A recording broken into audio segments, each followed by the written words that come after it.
Hello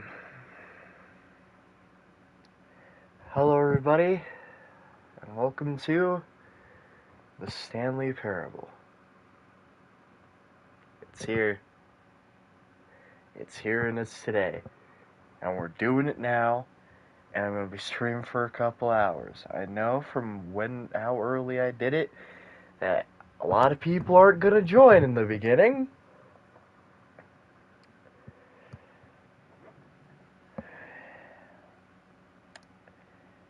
And that is kind of my fault, but I woke up very early today, and I'm just really excited to do this.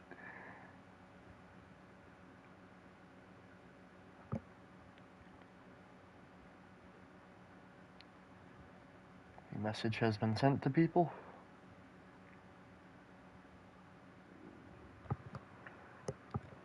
It is now time. It is now time.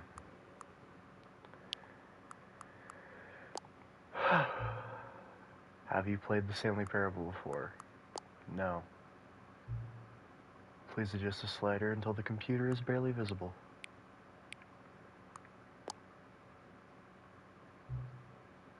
Please enter the current time. The current time for me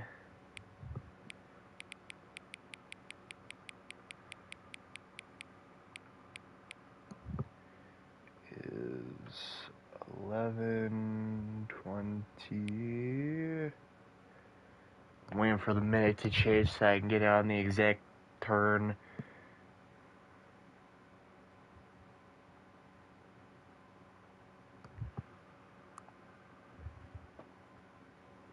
Come on. I don't exactly know how important this is, but I don't know what's going to be important and what's not going to be important.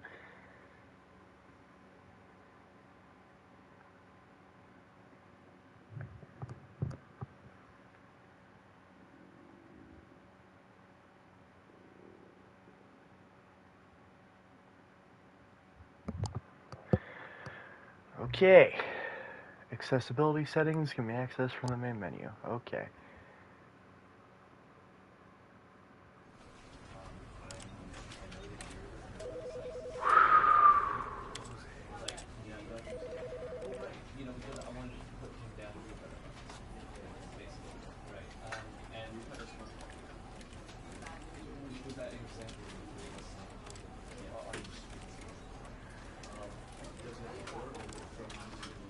Simplified controls. What the fuck? Okay. Okay. It's now time to play the story of employee number 427. Oh, I'm so excited for this. Here we go. The end is never, the end is never, the end is never. This is the story of a man named Stanley. Stanley worked for a company in a big building where he was employee number 427. Employee number 427's job was simple. He sat at his desk in room 427 and he pushed buttons on a keyboard. Orders came to him through a monitor on his desk, telling him what buttons to push, how long to push them, and in what order. This is what employee 427 did every day of every month of every year. And although others might have considered it soul-rending, Stanley relished every moment that the orders came in, as though he had been made exactly for this job. And Stanley was happy. And then one day, something very peculiar happened. Something that would forever change Stanley. Something he would never quite forget. He had been at his desk for nearly an hour when he realized that not one single order had arrived on the monitor for him to follow.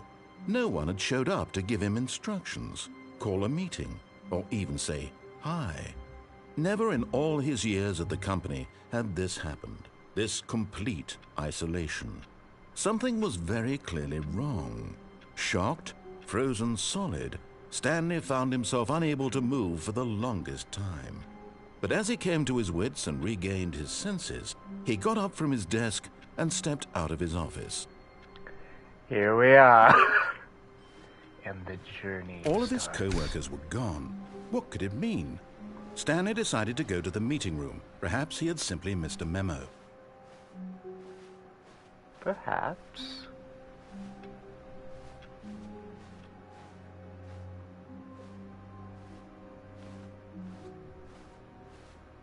When Stanley came to a set of 2 open doors, he entered the door on his left. Okay. I know everybody's like, oh, why are you doing the normal ending or whatever, but like... Yet there was not a we single might as well person start here small. either. Feeling a wave of disbelief, Stanley decided to go up to his boss's office, hoping he might find an answer there. Let it ball up inside you, take it out passive-aggressively on other coworkers, resent coworkers for not supporting you more. Make sure your slide has a slick blue graphic in the header and throw some bevel on all the text. This will ensure a calm, productive work environment. Okay. Hey, it's the broom Stanley closet. stepped into the broom closet, but there was nothing here, so he turned around and got back on track. Sure. Man, this game Coming looks to so a much staircase, better. Stanley walked upstairs to his boss's office. Okay. You got it, narrator man.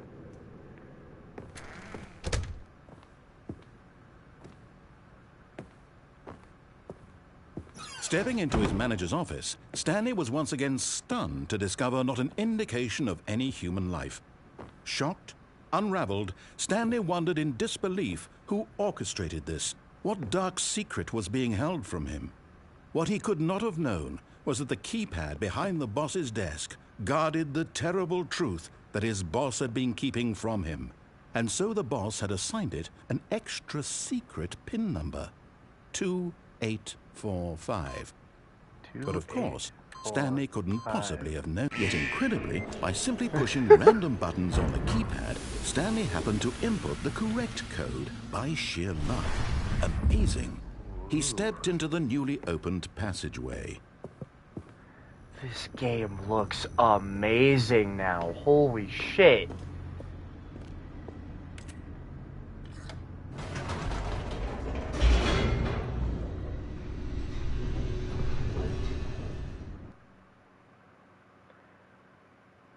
Descending deeper into the building, Stanley realized he felt a bit peculiar.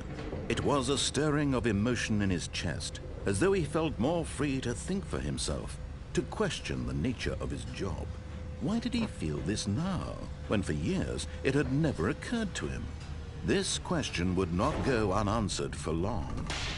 I hope. That seems to be what the story of this game is, right? Stanley walked straight ahead through the large door that read Mind Control Facility.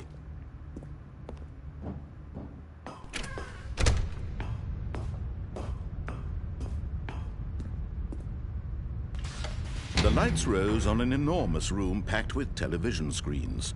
What horrible secret did this place hold? Stanley thought to himself. Did he have the strength to find out?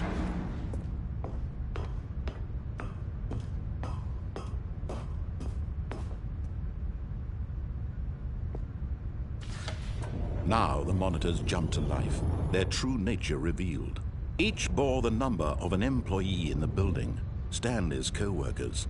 The lives of so many individuals reduced to images on a screen, and Stanley, one of them, eternally monitored in this place where freedom meant nothing. Where freedom meant nothing. Hey, that's my camera. Yep, that's my camera. This mind control facility, it was too horrible to believe. It couldn't be true. Had Stanley really been under someone's control all this time? Was this the only reason he was happy with his boring job? That his emotions had been manipulated to accept it blindly? Maybe. No.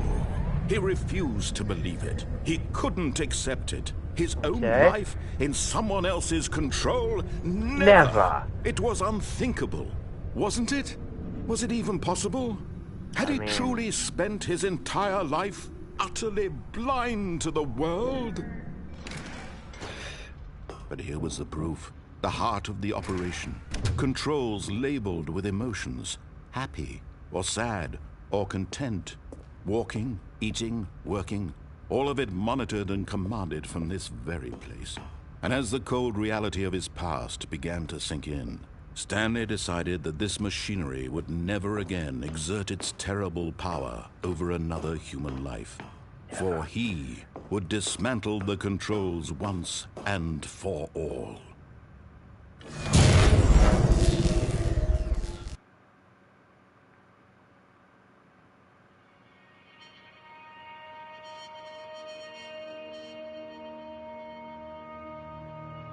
Blackness and a rising chill of uncertainty. Was it over? Yes. He had won. He had defeated the machine, unshackled himself from someone else's command. Freedom was mere moments away. And yet, even as the immense door slowly opened, Stanley reflected on how many puzzles still lay unsolved. Where had his co-workers gone? How had he been freed from the machine's grasp? What other mysteries did this strange building hold? But as sunlight streamed into the chamber, he realized none of this mattered to him.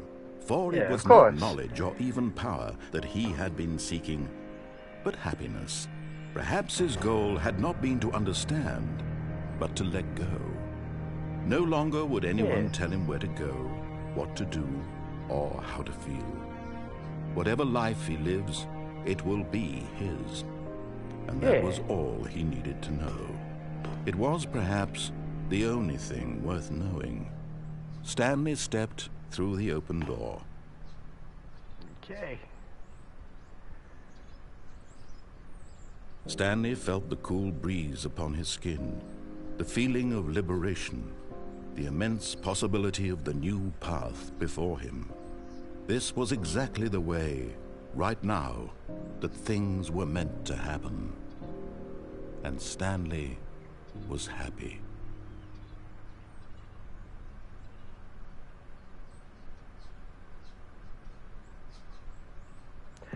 I completely forgot that this game would have achievements. Fuck.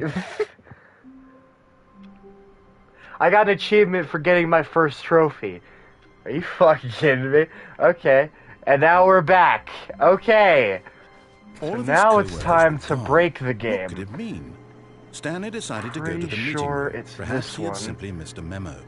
Hey, follows you, yes! Looked, he couldn't find a trace of his co-workers. Come on. Come on. We can break the game. I know it's possible. Come on! Yeah! At first, Stanley assumed he'd broken the map until he heard this narration and realized it was part of the game's design all along. Yeah. The game plays the game for its insightful and witty commentary into the nature of video game structure and its examination of structural narrative tropes. So, now that you're here, what do you think? Isn't this a fun and unique place to be? Why don't we take a minute just to drink it all in? Okay, I'm over it now. Okay. What do you think? Are you sick of this gag yet? No. Then in that case, we'll continue. But now, here comes the real question. What do you think would have happened if you had told me that you wanted this to stop? Do you think it would have been particularly different? Would I have taken the same idea but rephrased it superficially to fit that answer? Perhaps you never would even have thought of it if I hadn't brought up the issue in the first place. Oh, now think about it. Will it be worth it for you to restart and then come back here just to do the other option? Clearly, this whole gag takes some time. What if the other option is even longer? How long will you spend in total just to have heard all the narration? Oh, and this is rich. Perhaps you've just played the other option, and now you've come to see what happens in this one. So, what do you think? Which choice was the better one? Imagine if you had selected continue on your first playthrough, how tantalizing it would be not knowing what happens when you pick the other option. Indeed, you are one of the lucky ones. Though if the other option is really miserable to listen to, then perhaps you're not. In fact, I'm just going to say that no one who's listening to this is lucky. Yeah, Well now, probably. I've built up the other options so much that I'm going to stop talking and leave you to your decision whether to come back here, continue with the game, or just sit in this spot forever and ever. Cheers. Okay, thank you. Oh, I fucking love this. Okay, begin the game again. Oh, I fucking love this so much. All of his co-workers were gone. What could it mean? Oh, God. Stanley decided to go to the meeting room. Perhaps he had simply missed a memo. Perhaps. Perhaps. When Stanley came to a set of 2 open doors, he entered the door on his right. This was not the correct way to the meeting room, and Stanley knew it perfectly well. Perhaps he wanted to stop by the employee lounge first, just to admire it. Yeah, that sounds nice. Whoa, look at Yes, this. truly a room worth admiring. It had really been worth the detour after all, just to spend a few moments here in this immaculate, beautifully constructed room. Yeah, Stanley simply stood here, drinking it all in.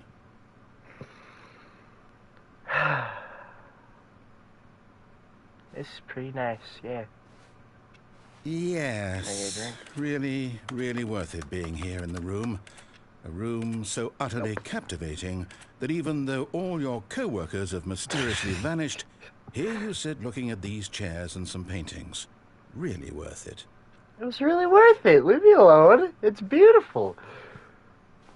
This place is immaculate. Stanley's obsession with this room bordered on creepy and reflected poorly on his overall personality. Oh, shut up! That this is why everyone left. It might be. You're not wrong.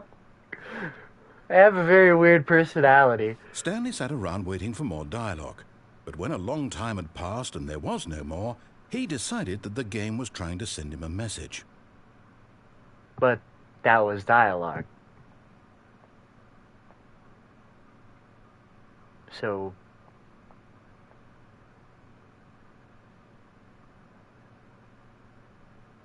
Oh, now you're not gonna talk, huh?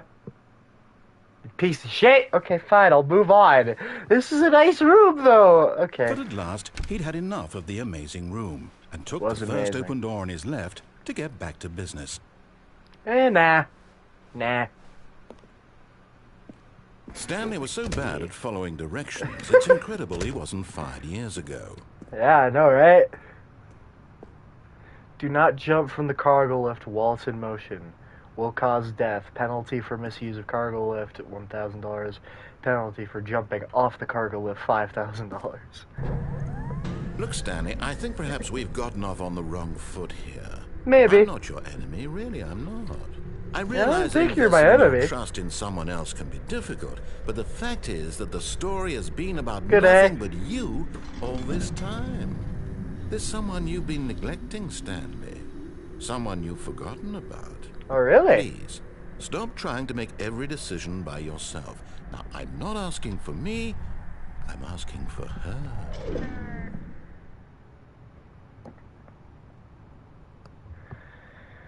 This is it, Stanley. Your chance to redeem yourself.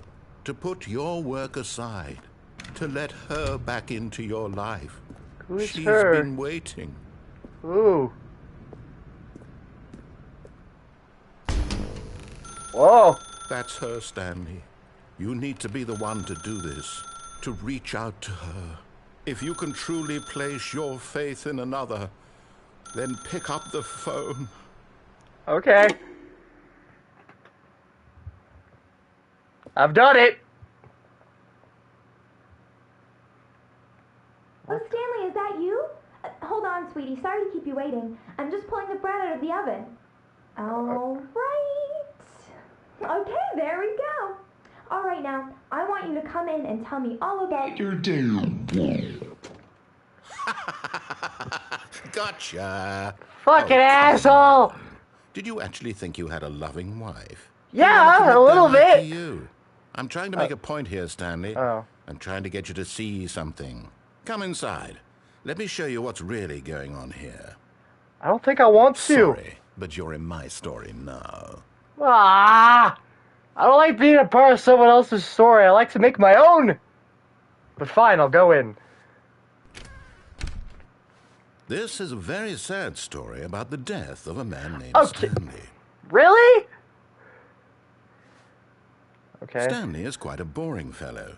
He has a job that demands nothing of him, and every button that he pushes is a reminder of the inconsequential nature of his existence. My existence, huh?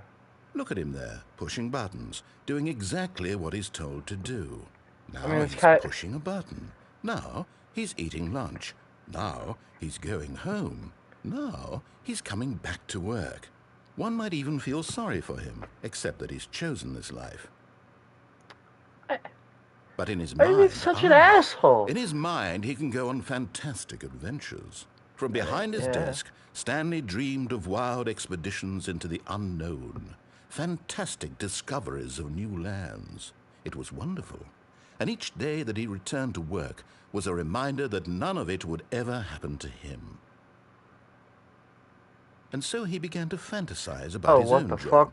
First, he imagined that one day while at work, he stepped up from his desk to realize that all of his co-workers, his boss, everyone in the building had suddenly vanished off the face of the earth. The thought excited him terribly. So he went further. He imagined that he came to 2 open doors and that he could go through either. At last, choice. What the fuck? It barely even mattered what lay behind each door. The mere thought that his decisions would mean something was almost too wonderful to behold. As he wandered through this fantasy world, he what began the to fill it fuck? with many possible paths and destinations. Down one path lay an enormous round room with monitors and mind controls. And down another was a yellow line that weaved in many directions. Yellow line And down TM. another was a game with a baby. And he called it the Stanley Parable. The Stanley Parable. It was such a wonderful fantasy, and so in his head he relived it again, and then just again, wanna sleep. and again, over and over, wishing beyond hope that it would never end, that he might always feel this free. Surely there's an answer down some new path, mustn't there be? Perhaps if he played just one more time. Dude, you're calling me out too But there bad. is no answer. No! How could there possibly be? In reality, all he's doing is pushing the same buttons he always has. Nothing has changed. The longer he What the spends here, fuck? the more invested he gets. The more he forgets which life is the real one. And I'm trying to tell him this. That in this world, he can never be anything but an observer. That as long as he remains here, he's slowly killing himself. But he won't listen to me. He won't stop. Here, watch this. Stanley, the next time the screen asks you to push a button, do not do it. Okay, fine, I won't do it. I won't do it. I'm listening to you. Please get me out of here. Please? But you're not gonna do anything if I don't press it! Aha! You see? Can he just not hear me? How can I tell him in a way that he'll understand that every second he remains here, he's electing to kill himself? How can I get him to see what I see? How can I make him look at himself? I suppose I can't, not in the way I want him to. But I don't make the rules. I simply play to my intended purpose, the same as Stanley. We're not so different, I suppose. I'll try once more to convey all this to him. I'm compelled to. I must. Perhaps, well, maybe this time he'll see. Maybe this time. And I tried again. What? Stanley pushed a button. And I tried again. No. And Stanley pushed a button. And I tried. Yo, what the fuck? Okay. I think I should explain something, okay? For everybody wondering, like, hey, was this game made in 2013? You said that you watched it. Why are you being so excited to the endings? All of his co-workers I remember were how to gone. get Could it there. be? I don't remember the Stanley decided endings go to the any of meeting room. these. Perhaps he had simply missed a memo. And there are some ways that I just don't remember how to get to them at all. When Stanley came to a set of 2 open doors, He entered the door, door on on his his left. right. This was I'm going not to the the right correct way to way. the meeting room, and Stanley Right is knew it always perfectly right. well. Perhaps he wanted to stop by the employee lounge first, just to admire it. Sure. Wow. Yes. This room. What a beautiful room. What a gorgeous room. Thank goodness Stanley had taken this detour on his way to the meeting room. Life Yes. without having experienced this room was now too horrible even to consider. Yes. Exactly. That's beautiful. We even have a coffee machine. Oh, it's beautiful. But eager to get back to business, Stanley took the first open door on his left. Sure, this time I'll listen And to so he you. detoured through the maintenance section, walked straight ahead to the opposite door, and got back on track. I want to push the red button. I've done it.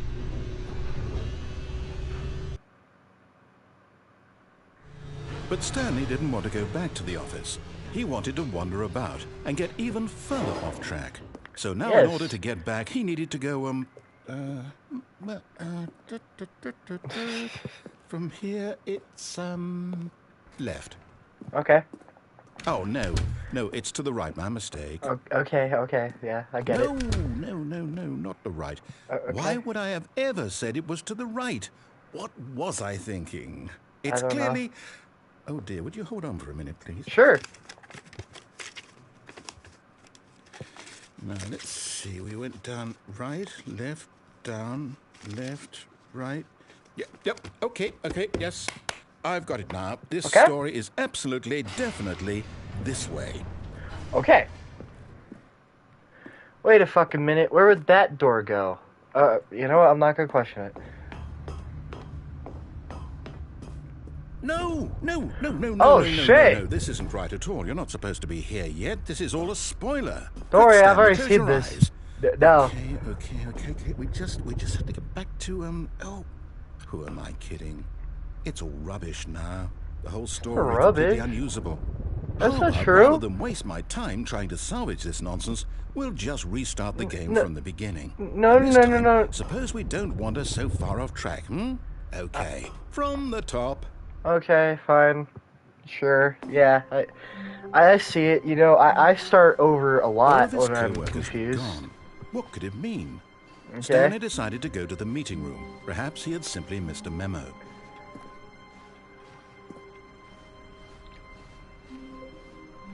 When Stanley... What the fuck? Wait, what? No. Hey, No, there I restarted. I swear, I definitely restarted the game over, completely fresh. Are you Everything sure? should be... Oh, did something change? Stanley, did you change anything when we were back in that room with all the monitors? Hey, did I don't you have move the story somewhere, or...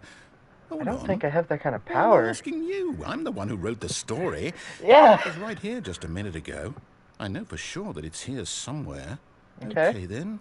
It's an adventure. Come, Yeah. Stanley. Let's find the story. Okay. Holy shit. These are a lot of corridors. A lot of places. It's an adventure. I'm fucking... Okay, that makes no goddamn sense, but okay.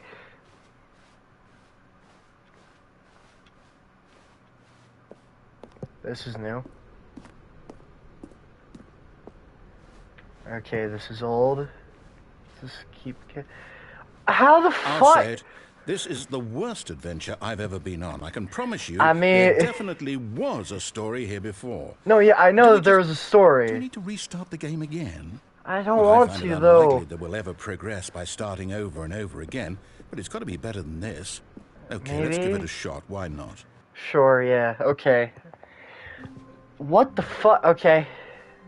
All of his co-workers were gone. What could it mean? Stanley decided to go to the meeting room. Perhaps he had simply missed a memo. Maybe. Okay. There's no Okay, doors! It's worse. I might be remembering this wrong. Maybe? It's possible the story is back where we just came from. Why That's don't all. we go That back is a the other possibility. direction and see if we missed anything? Okay. I don't remember any of this shit.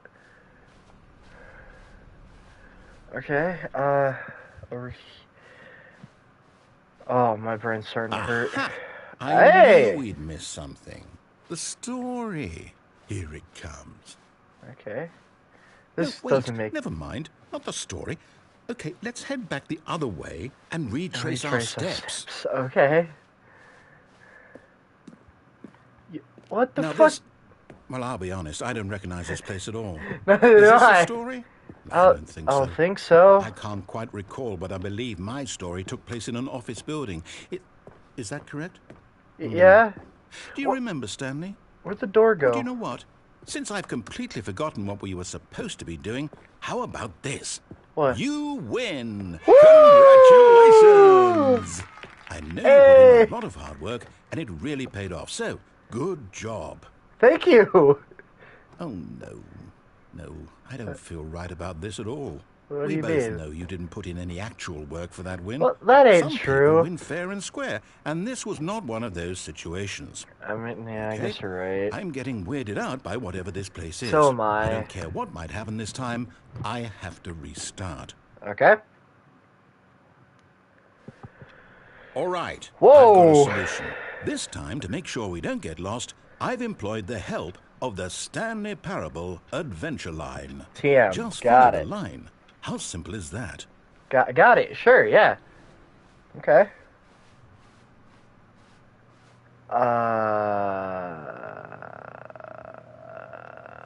I'll go. I'll follow the line. This is not how we went, but maybe it's another way. Those doors weren't open before, though. You see? The line knows where the story is. It's over in this direction. Onward, Stanley, Yeah. to destiny. Yeah. Here's a thought. Wouldn't wherever we end up be our destination, even if there's no story there? Yeah. Or put it another way, is the story of no destination still a story? I think Simply so. by the act of moving forward, are we implying a journey such that a destination is inevitably conjured into being via the very manifestation of the nature of life itself? What the fuck is going on with this? Hang on. That got a bit weird back there. Well, I'd like to apologize. Not sure where I was going with all that. It's You fine. know what? I think what we need right now is a bit of music to lighten the mood. Yeah. Yeah.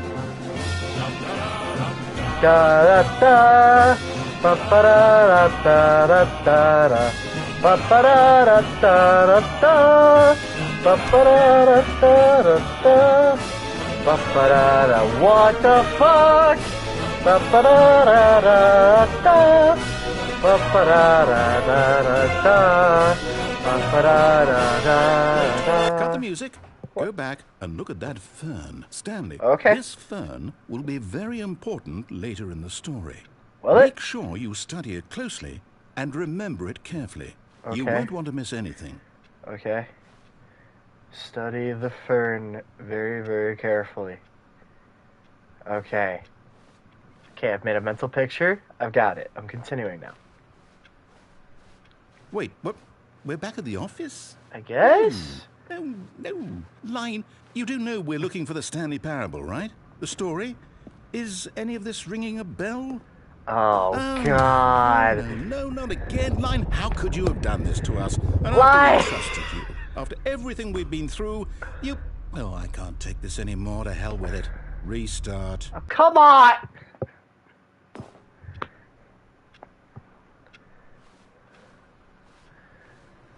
You know what, Stanley? I say forget the adventure line. What's it ever done for us? We're Yeah, you're intelligent right. people, right? Why Yeah. can't we make up our own story? Yeah. Exciting, daring, mysterious. Ooh, Yeah. This all sounds perfectly doable. Why don't Yeah. we simply start wandering in, well, I don't know.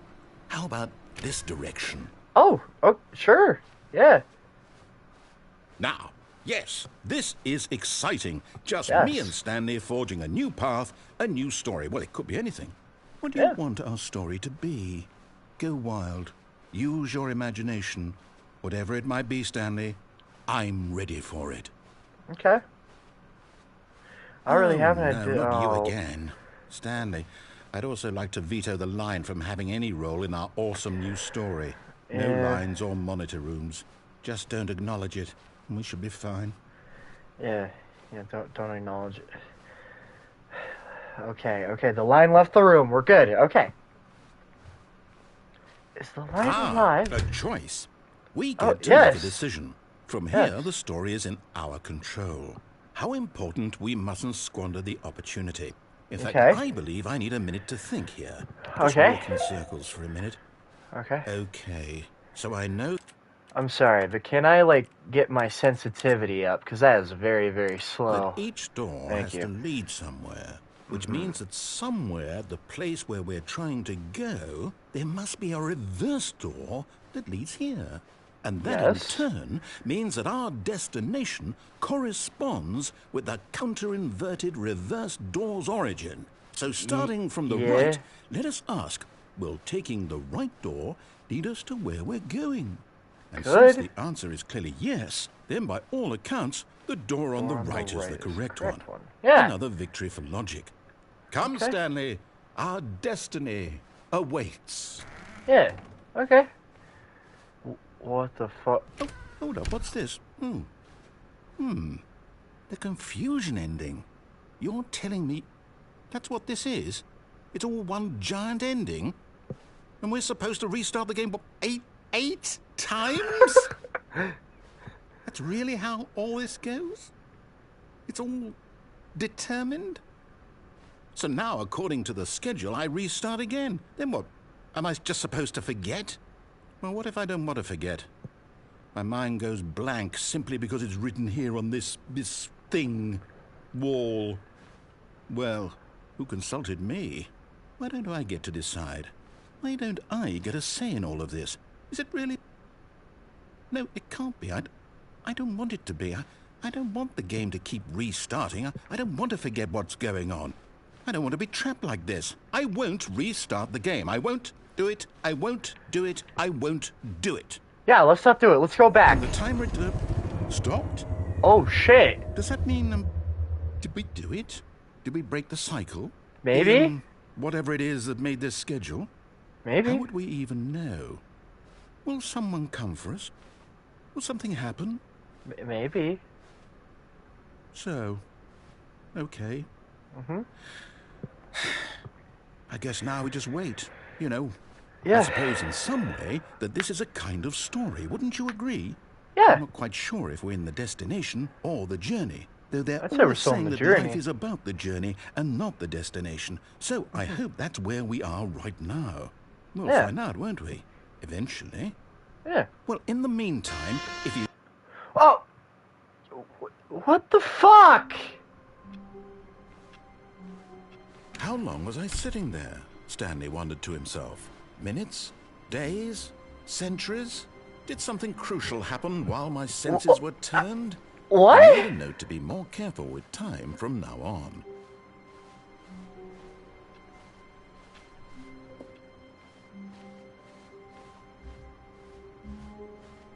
When Stanley came to a set of 2 open doors, he entered the door on his left. You know what?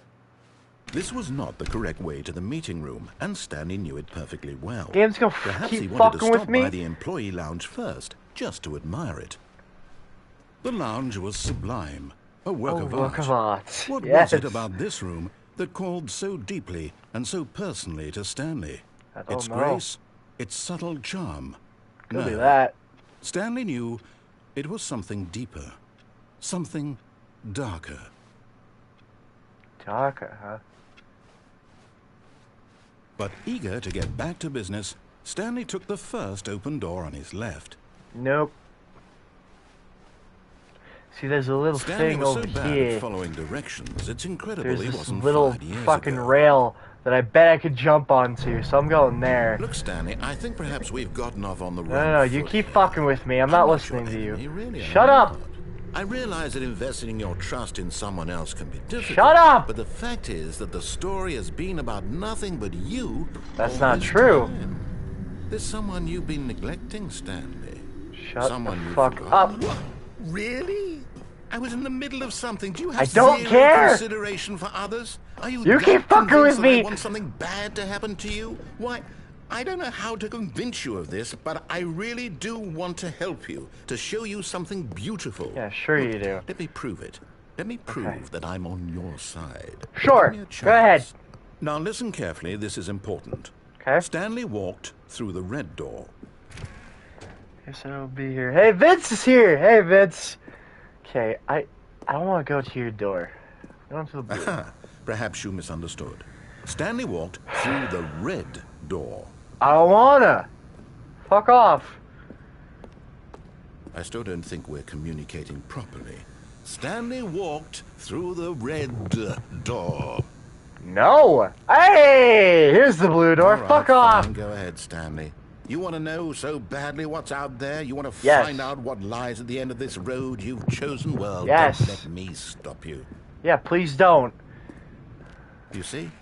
There's nothing here. Oh, I haven't shit. even finished building this section of the map because you were never supposed to be here in the first place. Broken rooms, exposed developer textures. Is this what you had wanted? Was it worth ruining the entire story I had written out specifically for you? Hey, Do yeah, not think I put a that's lot of worth time it. into that, because I did. And in the end, it was all for nothing, because this is what you wanted to see. Help me here, Stanley. Help elucidate these strange and unknowable desires of yours. What would have made this game better? What did you want to see?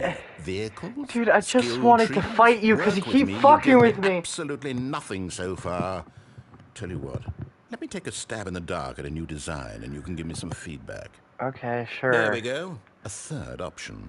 This already feels leaps ahead of where we were before. Go ahead, Ooh. Stanley. Take it for a spin. Okay, I'm going to stop you there. Now, tell me about your experience with this new version. Would you say that the game benefited from allowing you more choices? Feel free to be honest. I'm looking for some real critical feedback here. I'd say 4. Okay, so we're getting somewhere. Yeah. Clearly there's something here that speaks to you. If I Yeah. can be honest here, I really don't have any idea where I'm going with this. This whole third door thing was just a stab in the dark. But I It guess worked you're pretty into well. it, so let's keep this party train rolling. Here, Okay. based on the data from your previous playthrough, I've compiled a new version. And to Okay. be perfectly candid, I think I've knocked it out of the park with this one. Let's take a Yeah. look. Oh, shit. Stanley Parable Worldwide Leaderboard. Ooh. That's nice.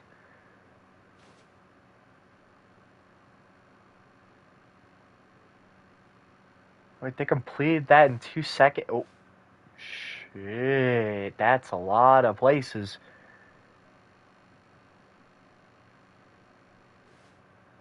Huh.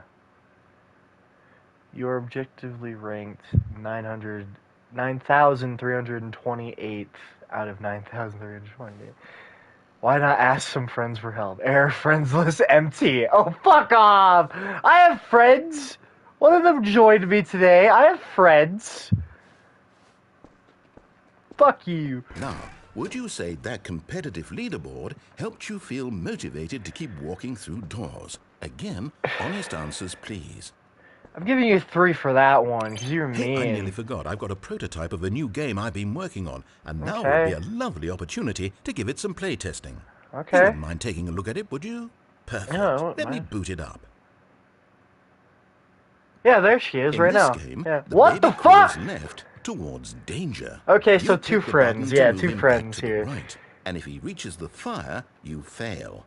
It's a very meaningful game, all about the desperation and tedium of endlessly confronting the demands of family life. I think the Okay. art world will really take notice. But Okay. of course, the message of the game only becomes clear once you've been playing it for about 4 hours. So 4 why don't you give it hours? 4 hours of play to make sure it's effective. Be sure to keep notes on your experience.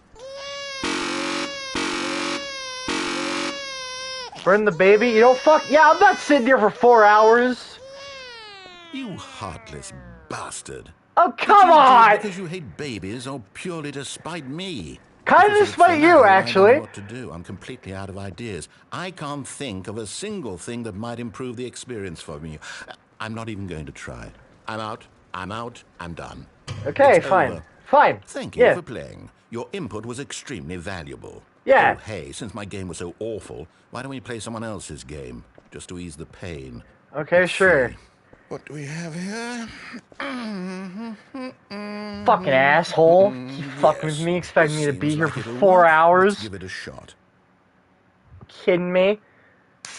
4 hours of gameplay? Whoa, what the fuck? Fascinating. What do you think this game is about, Stanley? What's our backstory? What is our motivation? Well, it seems obvious to me that you are meant to play as a creepy man spying on innocent civilians below you from up high in your creep tower, perhaps for some sort of twisted erotic purpose. What the fuck? Yes, that must be it. I What mean, a that could fascinating be it. venture into the experience of total mental depravity. So far, I love everything about this game, Stanley. And it seems there's even more. Come, let's venture outward and see what else is out there. Could I go at the... Here we are.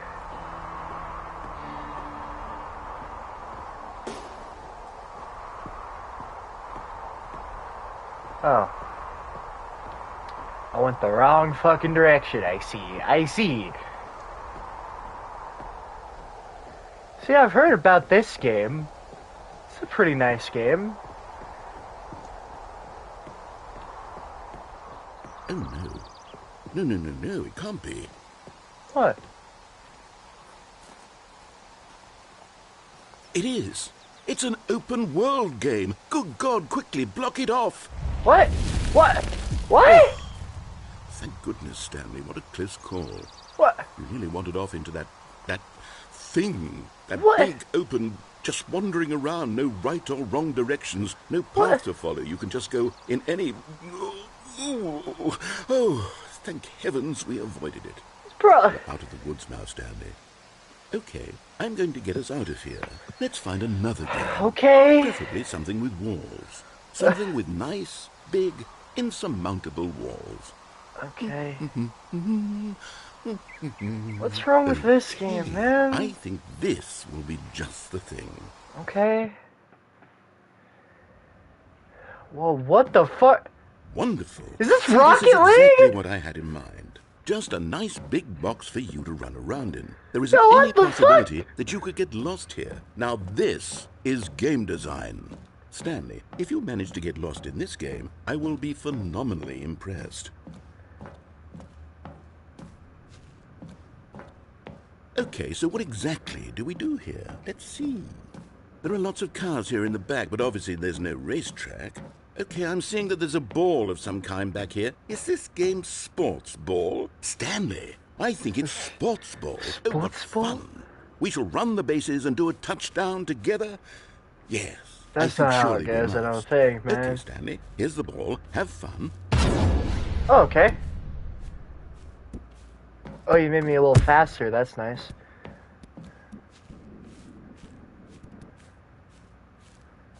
Okay. If I may just ask, why the fuck are we in Are you Rocket doing it? League? Are you winning? Is this fun? Is it better than my miserable little story that I worked so hard on? I'm Stanley, about to I win. have a Hold on. thought, and I realize I'm not a sportsologist, but if Go! one ball generates a certain amount of raw adrenal pleasure, then surely multiple balls makes for an even more euphoric sports experience. more I'm going to try balls? it out. Here comes another ball. Okay. Yes. Oh, goodness, that really does feel amazing, doesn't it? Stanley, You know, I'm it like would a be child more in a amazing if I confectionery could, like, shop. jump, I you know, simply but have yeah. to have more. I'm insatiable. More balls. More ball? How many balls did you just add to the game? Holy shit, this is too many balls! Never thought I'd say that in my life. What the fuck, man? Are you enjoying this, Stanley? Are you having fun? Is this a real video game?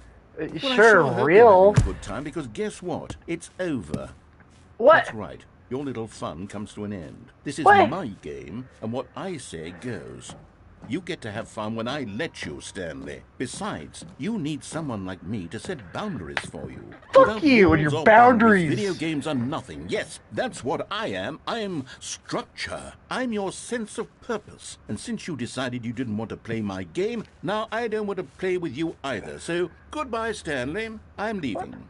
See how you'd like it when I'm not around to set the rules. Somehow, I don't think you'll enjoy it as much, but who knows? You're an inventive kid, you'll come up with something. After all, you're the one who knows best.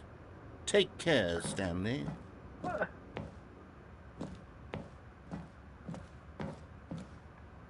Oh, maybe there's something down here. Hold on, what are you doing?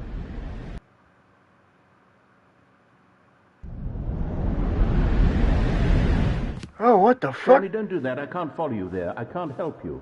You said you didn't want to help me. Story without me. You can't do it. You knew that. Stanley, come back.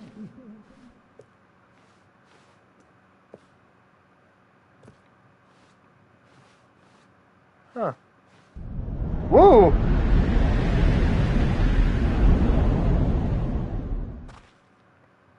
Huh? Well, this is different.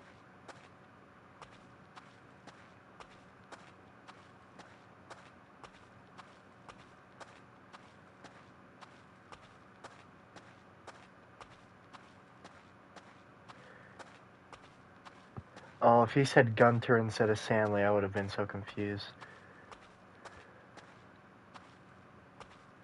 Huh.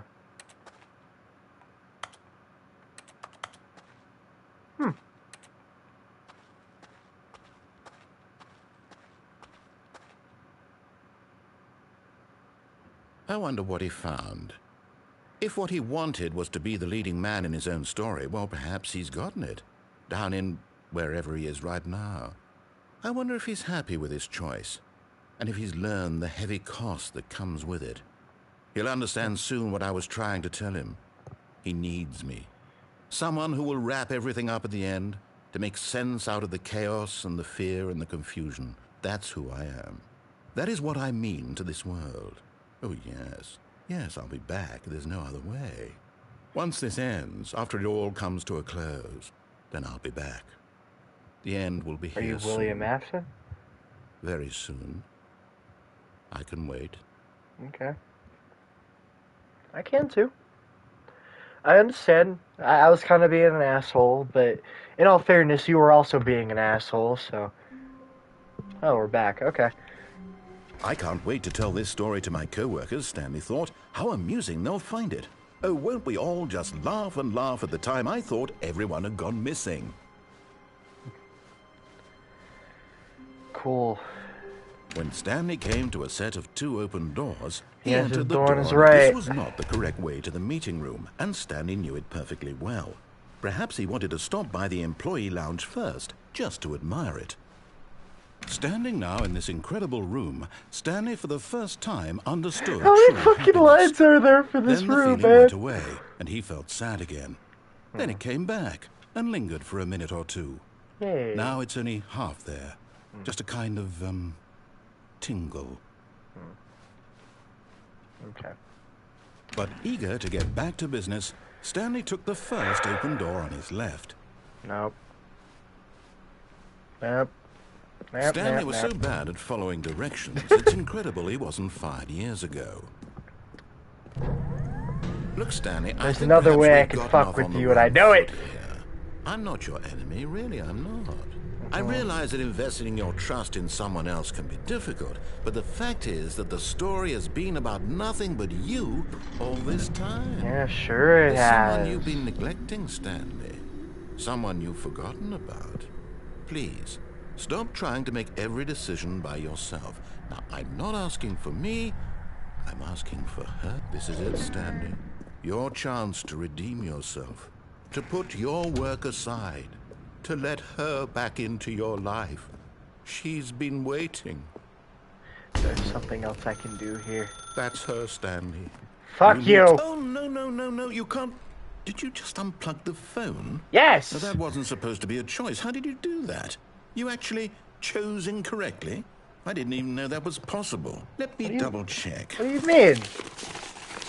No, it's definitely here, clear as day. Stanley picks up the phone. He's taken to his apartment where he finds his wife, and That's the not two true. pledge themselves to one another.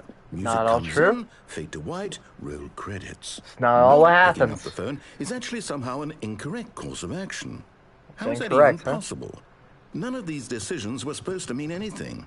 I don't understand. How on earth are you making meaningful choices? What did you... Wait a second. Did I just see...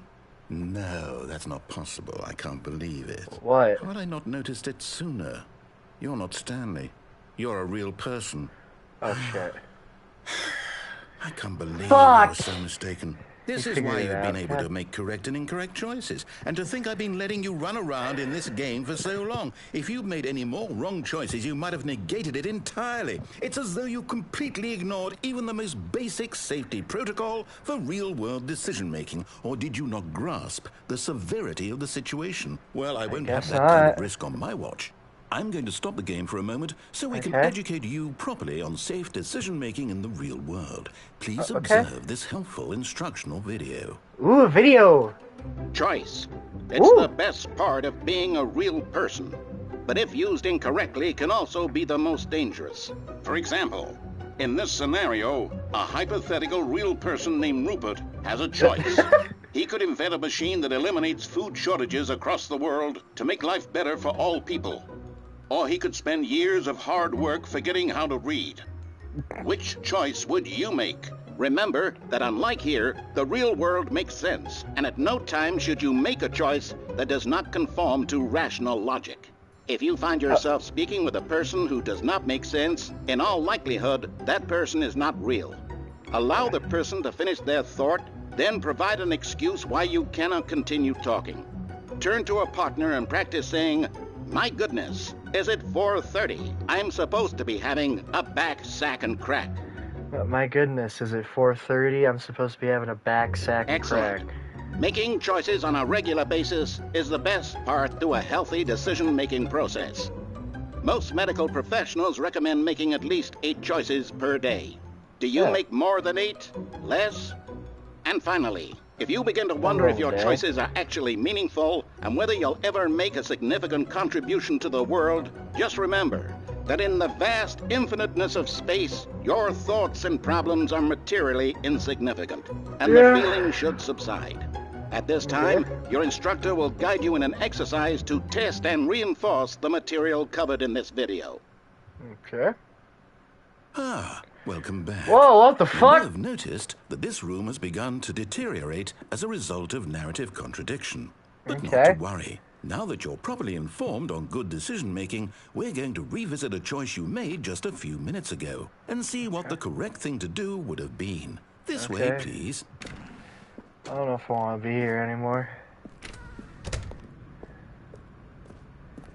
I'm jumping. Oh my god, you put guardrails, you fuck.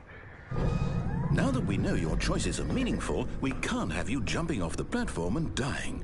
Imagine the main character dying senselessly halfway through the story. That story would make guess. no sense at all. I We just have to get you guess. home as soon as possible before the narrative contradiction gets any worse. Unfortunately, it seems this place is not well equipped to deal with reality.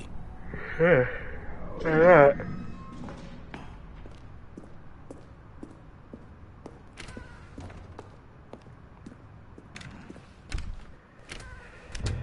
Bless you! Bless me. Almost back in there. this room. You'll take the door on the left, back to the correct ending, the story Sure. will have resolution once again, and you'll be home free in the real world. Sure. Yeah. Now remember, all you need to do is behave exactly as Stanley would. That means choosing responsibly and always putting the story first. I'm quite sure you'll be up to the task. Just follow my lead and you'll be fine. All right. When Stanley came to a set of 2 open doors, he entered the door on his left. This time I'll enter the door on the left.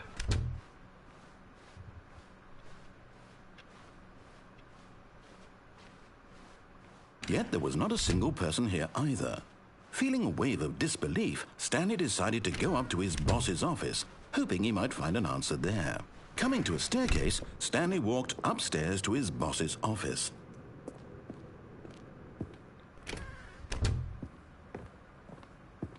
Stepping inside his manager's office, Stanley was once again stunned to discover not an indication of any human life. This is different. Shocked, unraveled, Stanley wondered in disbelief who orchestrated this, until he saw the door with a voice receiver next to it. Surely behind this door lay all the answers to his questions. And beyond all probability, he knew the passcode. He had seen it on his boss's computer just last week. Nightshark 115. Was this the code to open the door? Would it still work? There was only one way to find out. Stanley had been trained never to speak up, but now he would draw from within himself the courage to face the unknown. He drew a sharp breath and then spoke the code.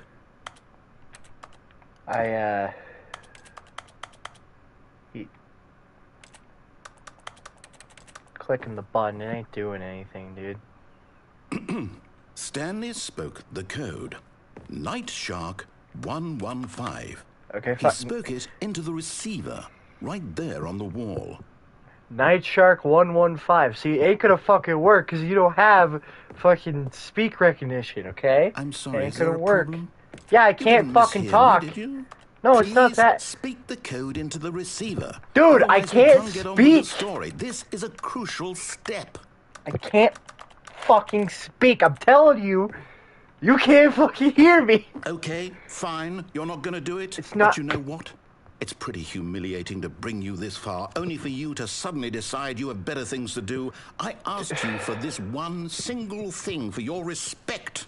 The kind of respect Stanley shows for his choices. He knows what it means to take a story seriously.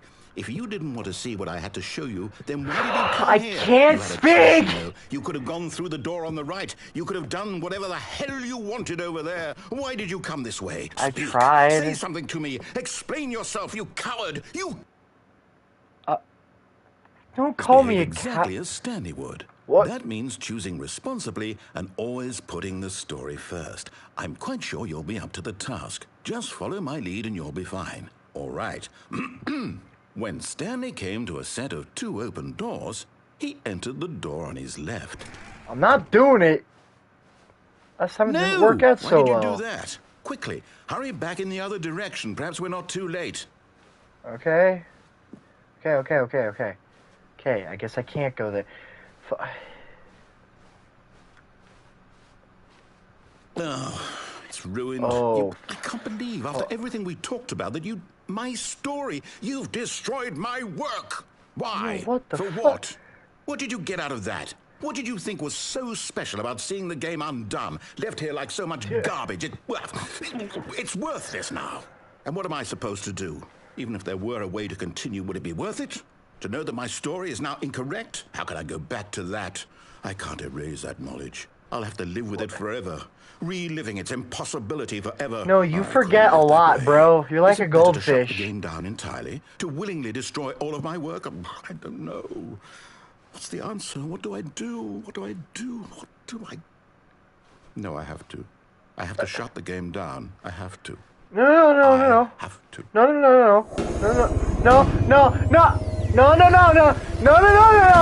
No.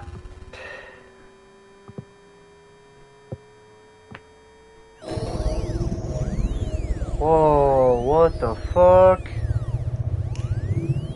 Oh, I'm here. I'm still here. Here in this pile of rubbish. With you. You. Who thought you were so clever. Now look where we are. My entire game is destroyed. It was the only Dude! thing in the world that was mine, and you've run it into the ground. What, did you think that would be funny? You just had to see? Yeah, Impress upon him kind how important it was to be like Stanley. I can't! I'm He not knows how to do what I Stanley! tell I'm him good to. He to! understands that if I say to do something, there's a damn good reason for it. That thought hadn't even occurred to you, had it?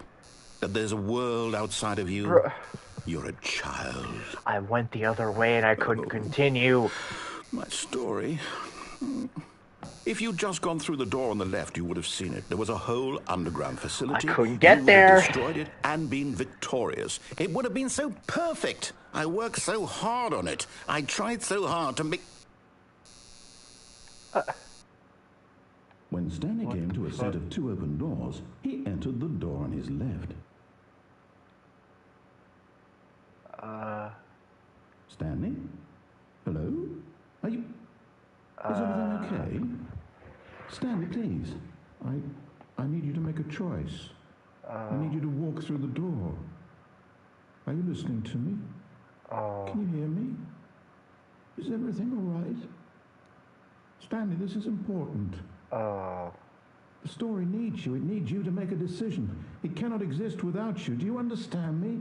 Whatever choice you make is just fine. They're both correct. You cannot be wrong here. We can work together. I'll accept whatever you do. I simply need you to take that step forward, please. Choose. Do something. Anything. This is more important than you can ever know. I need this. The story needs it. So, you hear me? Are you there? Are you listening to this? Stanley, are you there? Okay. It's okay, I can wait. You need time to decide. Time to make sure your choice is correct. That is the best choice. That's all right. I'll wait for you to decide what's the right thing to do. Take as much time as you need.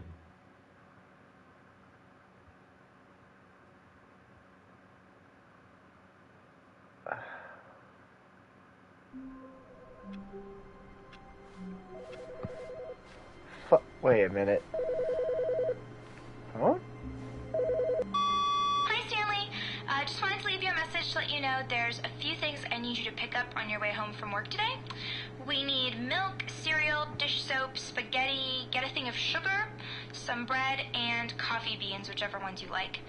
I'll give you a call if there's anything I forgot. Thanks, sweetie. See you tonight.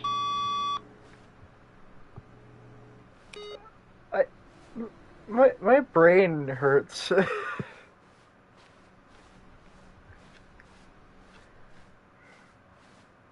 New content? Oh, baby! New content? What does that mean, new content? I don't know. Oh, shit! I don't even remember anything like this. Wait a minute! Maybe this is completely new. I don't... Whoa. Whoa. Hello, and thank you for playing the Stanley Parable Ultra Deluxe. Whoa. As you may know, the Stanley Parable was a video game released in 2013 on home computers. Yes. After receiving critical and commercial success, it was expanded upon in 2022 with the Stanley Parable Ultra Deluxe, a reimagining of the game for consoles and home computers. Yes. Yes, I know this, The yes. Stanley Parable Ultra Deluxe features exciting new content that broadens and expands the world of the Stanley Parable, delighting audiences the world over. Oh. Please, step inside and see what thrilling new adventures await in the Stanley Parable Ultra Deluxe. Okay. Well, this sounds delightful. I'm Yeah. very excited to see the thrilling new Ultra Deluxe content. Yeah. I feel like I've already seen Okay, so some. far it's an elevator. Nothing special yet, but I'm sure it's just the beginning of a mesmerizing adventure. Yeah.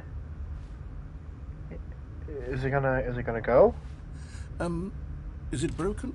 What's going on here? Should we be moving somewhere or... oh, here we go. Oh, okay, All here we right, are. finally, at long Okay, last, okay. it's on to the new content. I've never been more ready. Let's do it. Yeah.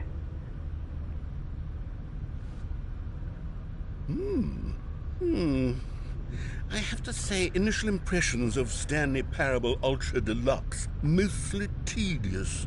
It's as if, oh, okay. Let's see the content. Give me Okay. the content, Stanley. Okay. All right, let's see. It's the jump circle. Circle? Oh!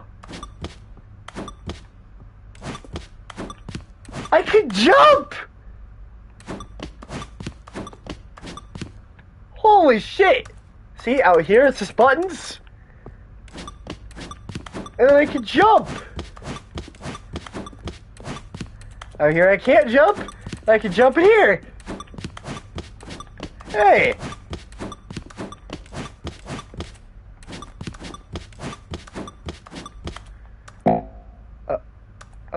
Oh. Oh, I'm out of jumps. Okay. Is that it? Surely that's not all the new content. There has to be something else, right? We'll see. I mean, Another elevator. Stanley, I have to say, initial impressions of this game are not positive. I don't know if I'd say that. elevators and jumping. Is this what passes for exciting new content? If this is new content, then I could just read you the whole dictionary. There's 20 hours of new content right there. Hell, I could count to 30 trillion. You could put that on the box. The Stanley Parable Ultra Deluxe, now with over 1,000 hours of new content. And oh, wait. There's more. Very good. Yes. I knew there had to be something else. Let's see it. I'm ready for whatever it is. So am I. Thank you for That's enjoying it? the new cut. Oh, you've got to be kidding me. You see, Stanley? This is what happens when greedy video game developers with no respect for their fan base rush a cheap expansion to market for no reason other than to make an easy dollar. And don't get me started on the level of craftsmanship that's gone into it. In fact, I'm looking right now at the game's trophies, and it's hard to believe one of them actually says, "Test trophy, please ignore." What quality assurance department signed off on this? I haven't looked at the trophies yet. And I'm offended, and I intend to find these people on Twitter and hold them personally accountable. Whoa. It's my fault, Stanley. I built up too much anticipation around the new content, I'm afraid. It could never have lived up to such expectations. Yeah, I if guess. You're still with me, why don't we just reset the game? No. And we'll try to get back to what the Stanley Parable is really about. No. No frills, no gimmicks. No. Just you and me having a great time together like always. Okay. What do you say, friend? Actually, that does sound a little nice, yeah. What the fuck? Whoa. Psst. Stanley, come over here. In the vent. I want to show you something. Wait, but there's another way over here. Hold on. Oh no, that seems to just go the same way. Okay.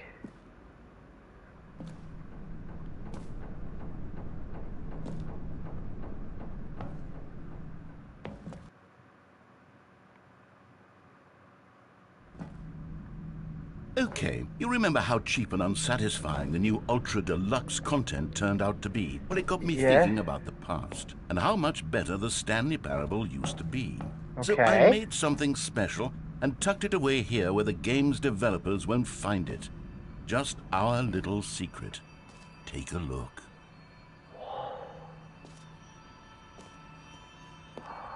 I call it the Memory Zone. It's where I've been storing all my favorite memories so I can relive the peak experiences of my life whenever I want. Experiences like the launch of the Stanley Parable on PC. Okay. You see, Stanley, doesn't the Memory Zone remind you of how wonderful Stanley Parable was before it was sullied with a cheap PlayStation port? Remember back in October of 2013 when the game originally launched? Back then, video games had integrity. Back then, it all meant something. Oh, the waste. Huh. Good times.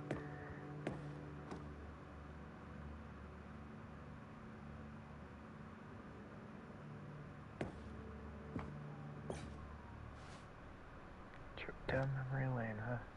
Oh, is this your first dollar? Are you like Mr. Krabs framing your first dollar? The Stanley Parable demonstration. Yeah, I remember that.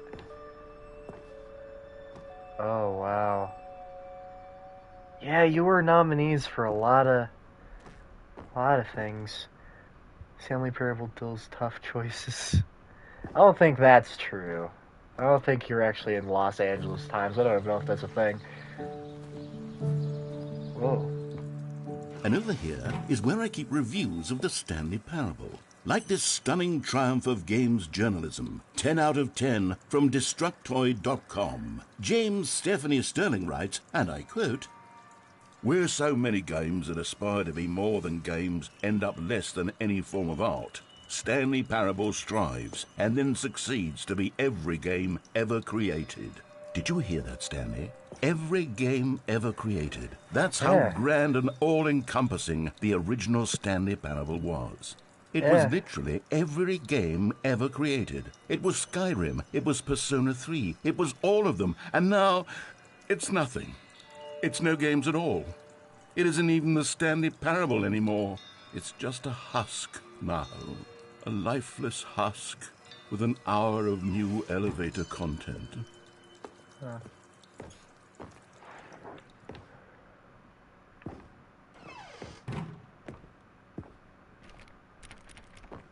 Huh, okay.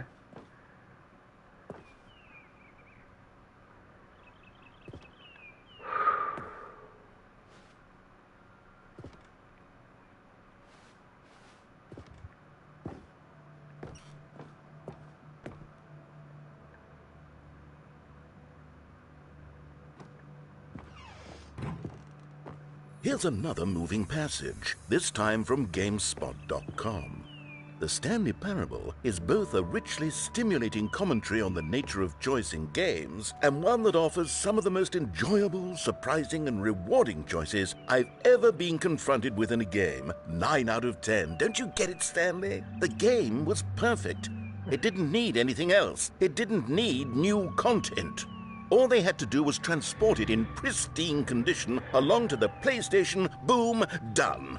And they couldn't even do that. Couldn't resist the urge to go meddling with a beloved franchise.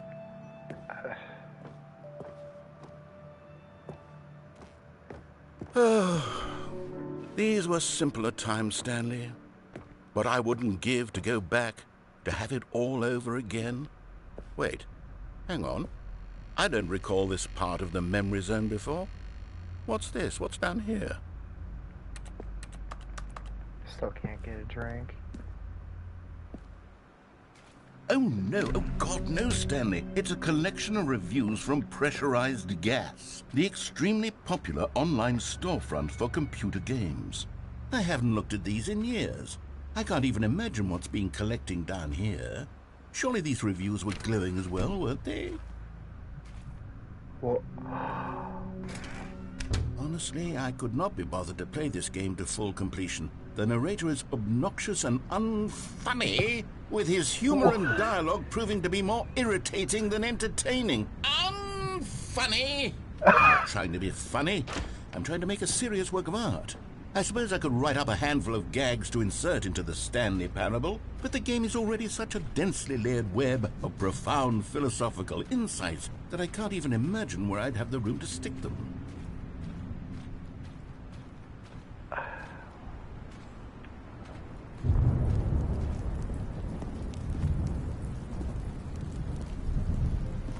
Okay, let's see what this one says. While the idea for the game is good, for someone who prefers non-linear games, this preachiness gets annoying fast. Preachy? What? Stanley? I'm not preachy, am I? I don't think You can tell so. me if I'm preachy. Honestly, you can. Oh, goodness. This is actually quite shocking for me. Well, to be honest, I had always thought of the game's dialogue as being rather terse to begin with. You can't know how much fluff I cut from the game to get it to feel as light and airy as it... Well, I always thought it did. But maybe it wasn't. Dear, what an awful memory to have to hold on to. These black marks on my otherwise unimpeachable track record. I feel like a failure. Like I let these people down. Perhaps the Stanley Parable isn't quite as sterling as I always remembered. I mean, you can't always listen to everybody's opinions. You can't please everyone. What's this one got to say? You constantly have to stop doing anything so the narrator can catch up with his long-winded explanations of what's happening. I wish there was a skip button. A skip button? Well, yes. Yes, I think we can do that. If I'm truly too preachy, then maybe letting you skip ahead for just a moment, surely it couldn't hurt. Not if it means we can strike these negative reviews from the record. Only positive reviews of the Stanley Parable. That's my motto today, and it's always been my motto. I'd do anything for the customer, Stanley. Yes, a skip button we shall have. But I don't want to skip. And here it is. Go ahead and give it a shot. I'll pop you forward in time so that the second my incessant droning starts to bore you, with just the push of a button, you'll have zipped right past it. It's what the players have been asking for, and I'm very proud to have delivered. No more listening to me rambling on and on and on. No. The Stanley Parable is a game for the people. And if the people want silence, then by goodness, that's what they're going to get. I Well, don't don't sit wanna press around it. waiting for me to shut up. Go ahead and make me shut up. Here, we'll pretend that I've just begun an interminable monologue, and it goes something like this. The story and the choices, or what have you, and therefore by becoming it is, so on and so forth, until inevitably we all until the end of time, at which time everything all at once. So now you see, blah blah blah blah blah blah blah blah blah blah blah blah blah blah blah. We've eaten too much and it can't be just yet. No, until 245. But the logic of elimination working backwards, the deduction therefore becomes impossible to manufacture. It went on for nearly 10,000 years, until just yesterday, here and there, forward and back, and never a moment before lunchtime. It can't be. It's the only thing there is. How many billions left until so much more than forever ago? Which is why I say, the story and the choices. Okay, you're just gonna repeat. And therefore, Okay, by fine. becoming it is. Oh, you're back, you see. You were only frozen in time for a few minutes, but it was plenty of time for me to deliver a long, rambling monologue full of unnecessary verbal flourishes and lengthy ruminations on the nature of choice in video games. Of course, I happen to believe it was perhaps one of my more profound such ruminations. Not that, of course, you need a description of it, but if I had to describe it, I'd say it was perhaps less of a rumination and more of a treatise. Or maybe a manifesto. Look, I'll outline it for you very briefly, and you can tell me what you think. Okay, so my theory is that any choice you've ever made is simply a series of choices made by the person who you are, or were, or will be at the time of having made said choice. That is to say, if by articulating a choice you've already made, you bring that choice into being, then by making no choice and saying know what the nothing, games are wanted you me not to simply do. erecting in the sanctuary of time a monument to every person you've ever been, making every choice to which you've ever given your great gift of mortal and yet timeless thought? Or rather, do all of the choices you've ever made, in fact, make you more not this kind of person, and in fact do the very opposite? You see, it could in fact be both of these things at once. That you are both making choices and not making choices, and that they are both affecting you and not affecting you at the same time by virtue of the fact that you both are and are not making them. Okay, at first, I was leaning towards manifesto, but now I'm going to circle around and slap the treatise label on this one. I think it has much more of a treatise vibe to it. But wouldn't you say that manifesto just has a much grander sort of tone? It has a mouthfeel. It is rich with ambition and history. Ambitious history, if you will. Ambitious history. See, now you've got me going back to manifesto. Heavens, at this rate, we're going to be here all day. Okay, look, I have a method for exactly this sort of situation, and I do find myself in this situation frequently. I'm going to say each word back and forth in repeated succession until I become sick of one or the other, in which case the word I am not sick of shall be the victor. It is an unimpeachable strategy, Stanley. It's rescued me from disaster in countless situations. All right, here we go. Treatise, manifesto. Treatise, manifesto. Treatise, manifesto. Well, there, sport. You really did catch me rambling on a bit, didn't you? But that's the power of the button. The minute I start to go off on a thoughtless display of self-absorption, it's right at your fingertips to go, poof, and it's all over. I can't wait to see what Cookie 9 will say about this, and whether they'll edit the rating of their pressurized gas review, or at least change some of the wording, perhaps. To be honest, I don't even know if one can change their review in the first place. I guess I should become better educated on how exactly pressurized gas works. I think you mean steam, but yeah. Perhaps that would have been a smart thing to check on before I went on about this whole exercise of making the skip button. Yeah, Although I have to imagine that after seeing this exciting new technology at work, surely whoever it is who runs pressurized gas will instantly run out and implement a new feature to make it possible to edit one's review merely because of this very situation. Yes, I think that's quite likely. Or perhaps they'll simply grant this particular user the ability to change their review so that the feature is not widely abused. Look, I would even be okay with pressurized gas altering this particular review so that it reads as something more benefit. From the ashes of depravity rises the phoenix of quality. How else to describe the Stanley Parable Ultra Deluxe? Oh my Such god! a revolutionary step forward in the lineage of one of the most beloved video game properties of all time. The additions and changes made to this expansion will surely resonate in the annals of the history of all media. Fine, I'm clicking again! Okay, welcome back, Stanley. Now, I should say that the amount of time the button has been skipping through is becoming longer and longer. That last one was, well, I want to say maybe 30, 45 minutes. Wait, where'd the door go? It's not unendurable by any means, but it's, well, there's really only so much I can ramble on to myself about. I know, it's shocking, isn't it? But at any rate, I do suggest that we not press the button again. Okay. I think the skip button has been aptly demonstrated, and we can say goodbye to it and just... Wait, how do we get out of here? Yeah. Where did the door go? I'm wondering the Wasn't same there a thing. door that led into this room? I Yeah. do feel quite certain that there was one here before. Yeah, How there was. else would we have gotten into the room in the first place? I don't think one can enter a room without a door of some sort, or a Yeah, window you're or right. something like that. Do you see a Yeah. window anywhere? A No. porthole? No. A sufficiently large crack in the wall? I'll take any No. of these. All I want is for us to move on and to please step away from the skip button, to go anywhere other than the skip button. There was a door here before, wasn't there? Yeah, there I swear was. There was. Where did it go? I don't Do you know, really man. Just ram your way through a wall? Okay, Is I'll there try. any possibility that you could, say, slam your body into the wall until enough damage is done for you to be able to leave? Please, I'll take any option at all. I'm asking you to work with me here. We need a door. We need a door of some kind. I know, can I'm work trying. with any kind of door, as long as it can open and lead from one room to another. I'm going to step away for just a moment, and I'm going to try to find us a door. Okay. I don't know how exactly to remove a door and place it in a different wall, but I will find a way, I promise. You Okay, just please. need to not do anything. Don't press the skip button. Please, please, please do not press I'm the not- skip I'm not button. gonna Just press the skip wait button. Here, wait here for me, and don't press the skip button. Okay, Got okay. it? Yes, Okay. good. I'll Okay. be right back. Yeah, I don't think there's a way to break through the wall, bud. Maybe there's a door on this wall or some way to break the fucking room. Something. I'm bored. I'm gonna press the skip button.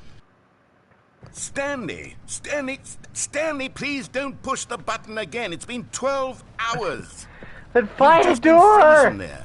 I don't know why the skips are getting longer, but they're really, truly getting longer, and my God, there's no way out of the room. Stanley, the door is gone. It's completely gone.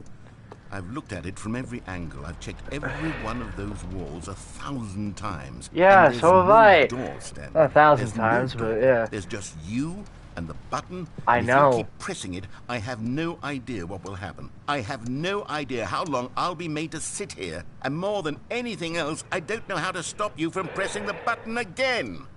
I can't control anything in this room, Stanley. I can't touch it. And I have to believe, I have to know that sooner or later, no matter how much I plead with you, you're going to press the button again. Why would you? I've been thinking, and I don't know what I can do to convince you otherwise. Oh, my God. And it's all because of those reviews. Those reviews that I couldn't get out of my head. I just couldn't ignore the negative feedback. Why was it so important for me to fix the problem? Why did Cookie Nine's opinion matter so much to me? I've never even met Cookie Nine. I have no idea who they are. What would it ever really matter? But here I am. I'm fixating on every tiny negative thing that anyone ever says about me. The merest mention of one of my imperfections, and I become as impetulant as a child, wild and impulsive. I can't help myself. I can't stop myself from lashing out with a vengeful fury to alter and to change and to break anything unbroken, if only it pleases this one person who made a single negative comment. What does such an impulse serve? For whose benefit is this? And here I am now, stuck in a room, waiting for you to press this button, and to become frozen in time, knowing that you're going to do it, and that I'm going to be stuck all alone, and that I had the power to prevent it all from happening, if only I'd held my tongue. It's all out of my control now. Just you. Just your decision as to exactly when you're going to make me suffer, to leave me all alone. Surely you will. I don't doubt it.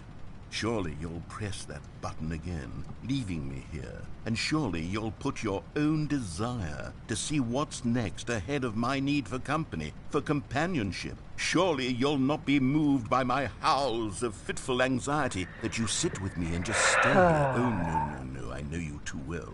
You'll be leaving me. Oh, my God. Oh my God. Those reviews. Oh, Stanley, you're back. You're back. Oh, my goodness. I have someone to talk to again. Stanley, I think it's been a week. It's been a Or week. 2 weeks. I've been sitting here all that time, just sitting here, not a single person to speak with. And you'd think that that's just how it's always been, right? Me talking and you saying nothing. Would you think that it's exactly the same as always? Doesn't Yeah. that feel like what we've already been doing? Me just talking? But it isn't, Stanley. It isn't the same at all. It isn't even close. Because How? I know you can't hear me once you push that button. That's what I'm realizing now, Stanley. I'm realizing that I needed to know that someone was listening. I needed there to be a vessel through which my words were moving. It was the vessel I needed, Stanley. Not the outcomes, not the story. None of that matters anymore. I'll give it all up. I'll give up every branching path. I'll burn my story to the ground. One single thing I need, and God, I can see now that I need it more than anything, is to know that someone else is taking it in. These words that I'm saying, I need to know you can hear me. Because maybe, Stanley, maybe, if you can hear me, then maybe it means I'm real. You're not, Maybe but I'm not just a fiction. Was I scared of that all along? Perhaps. maybe. Yes. Perhaps I've been scared this whole time, that if I stop speaking, I'll slip backwards into the silence and be consumed by it. I can't be taken by it, Stanley. I can't lose myself in the stretch of emptiness. There are between so you many and other me. things that When we you need to press do. that button, you're still right there, but I know you're so tremendously far away. And in those moments, the emptiness folds itself outward in between the two of us, and I am suspended in its unyielding quietness. I can feel the edges of my reality curdling inward and decaying. I can tell that I am becoming less and less real. Yet to speak to you now, I am alive. I am truly and completely here. I am a being. I am someone. I am something. I am being listened to. I am being recognized. The emptiness between us has collapsed, and I feel right now like I am not a work of fiction. I feel as though I occupy space in this world again, and I have cast a shadow onto the wall. You see what I'm saying, don't you? You can Sure. see what this means to me.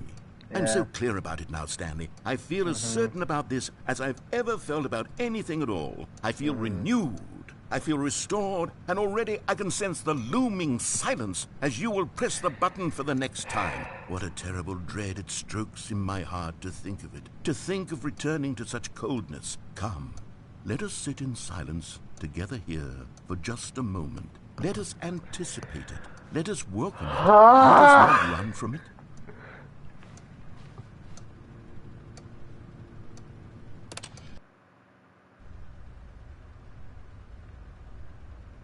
Oh, hello. It's you. You're here again. Welcome. I have had time to think about you and about us and about everything we've been through. I've had so much time. I stopped keeping track after a year. Have you ever After a sat year? down in one place and not moved for one entire year? Let me No. describe it for you. To begin Okay. with, there is only regret. There is only the turning wheel of missed opportunities. I felt Yep. nothing at all but regret for the longest time, Stanley. Days, months. I lost it all in a blur of the deepest longing to undo the past. And when that feeling had begun to subside, what took its place is what I can only describe as the collapse of every moment I have ever experienced my entire life. All of them collapsed down into a single instant. In Yeah. that instant, I could see myself clearly, calmly, with a collected heart. It was an impossibly rich wellspring of both delight and disgust simultaneously. I was consumed by it. I could do nothing but wallow in it for what felt like an eternity, for what I...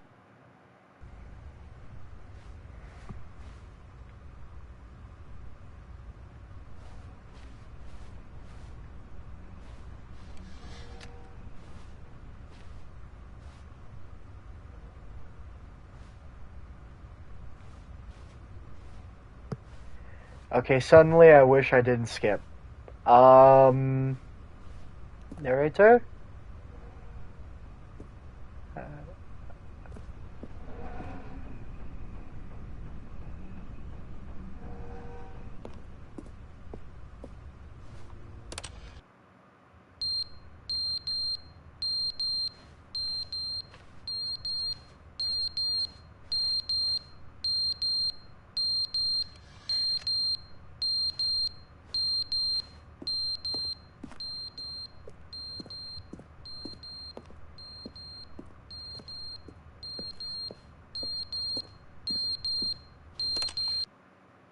But they didn't understand the game was never meant to be funny. It was meant to have a point. It was meant to speak Finally to the human talking condition. again, I But see. where are Yep. the jokes? Where are the jokes? They bemoaned, they screamed, they gnashed their teeth and said, entertain us. It wasn't enough. They had to leave a pathetic little thumbs-down review and make all of their pitiful demands. But then, he's talking too much, they said. First, he didn't entertain us, now he won't shut up. It's the inconsistency, it's the lack of accountability, it's the unwillingness to examine with an uncompromising heart the words that they are speaking into the world. As though there were no consequences for a lack of cohesion in one's assessment of others.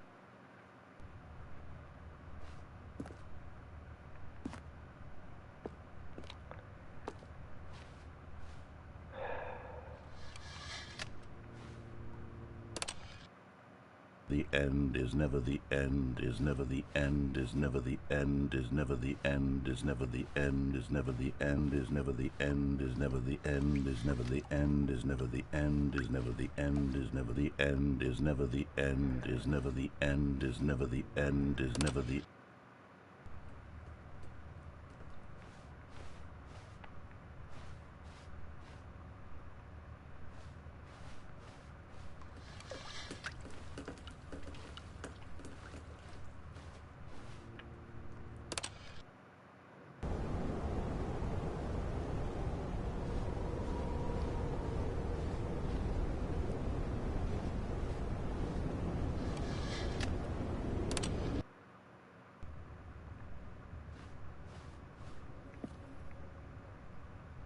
It's actually coming through, though. Maybe I'll actually be able to leave.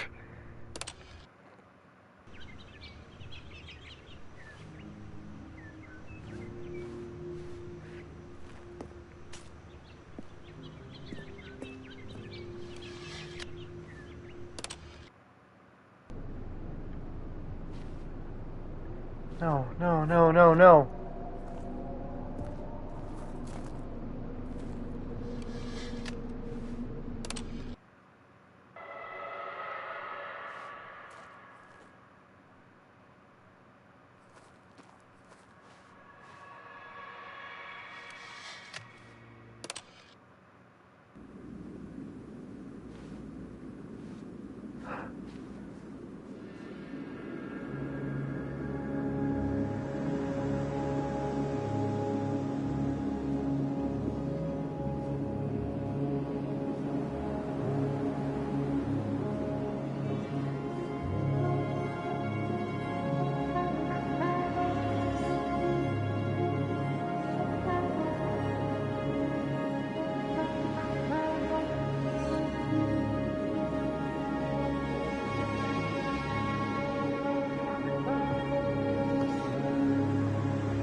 It's all gone.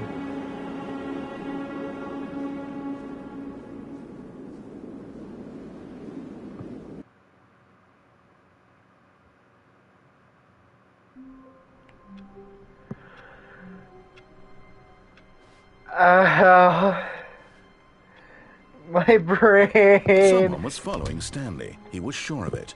If he checked over his shoulder now, he would surely catch them. It was only a matter of time.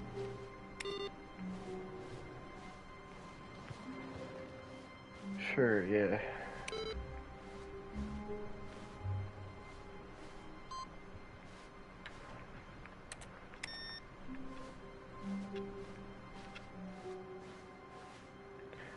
New content?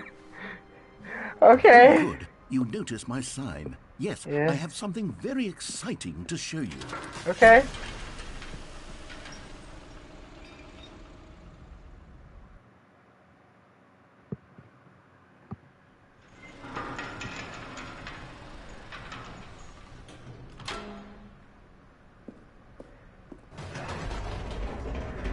Please You stop see, her. Stanley, I've been reflecting on the Stanley Parable and about how roundly disappointing this ultra deluxe version has turned out to be. The original Stanley Parable was a landmark, and any new content for it should live up to that legacy. So forget this ultra deluxe nonsense. I say we take it one step even further. Which is why I'm very proud to announce for the first time ever the Stanley Parable 2. Stanley Parable 2?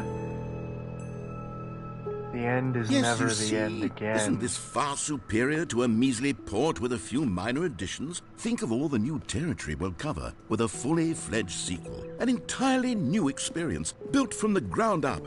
Why, there are so many possibilities. It could go in so many different directions. This is what fans have truly been asking for.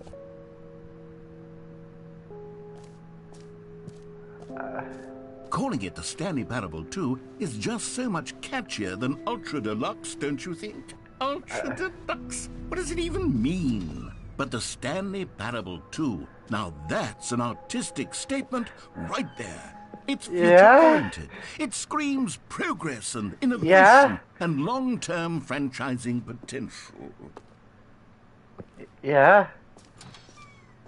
Now, to be clear, I haven't quite nailed down what exactly the Stanley Parable 2 is going to be, but let's take a look at some of the features I've been developing for it.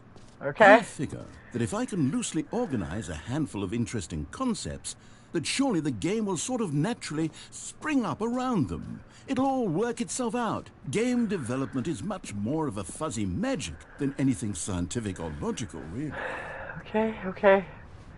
Okay. I hope you know that my brain is so fucking broken from all of this. Here we are. Go on.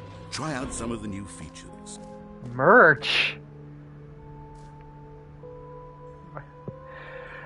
Ow! The reassurance bucket. A common complaint of the Stanley Parable was that it was confusing and paradoxical, that it engendered a chaotic sense of reckless despair in those who played it. Well, I'm happy to say that after much consideration, I've engineered a clever solution to this fundamental problem of the game. It's the Stanley Parable Reassurance Bucket. You see, Stanley, anytime you're holding the bucket, a sense of calm and ease will fill your mind and your heart. It's true. As long as you hold on to the bucket, the many disorienting contradictions of the Stanley Parable will feel perfectly normal and perhaps even comforting.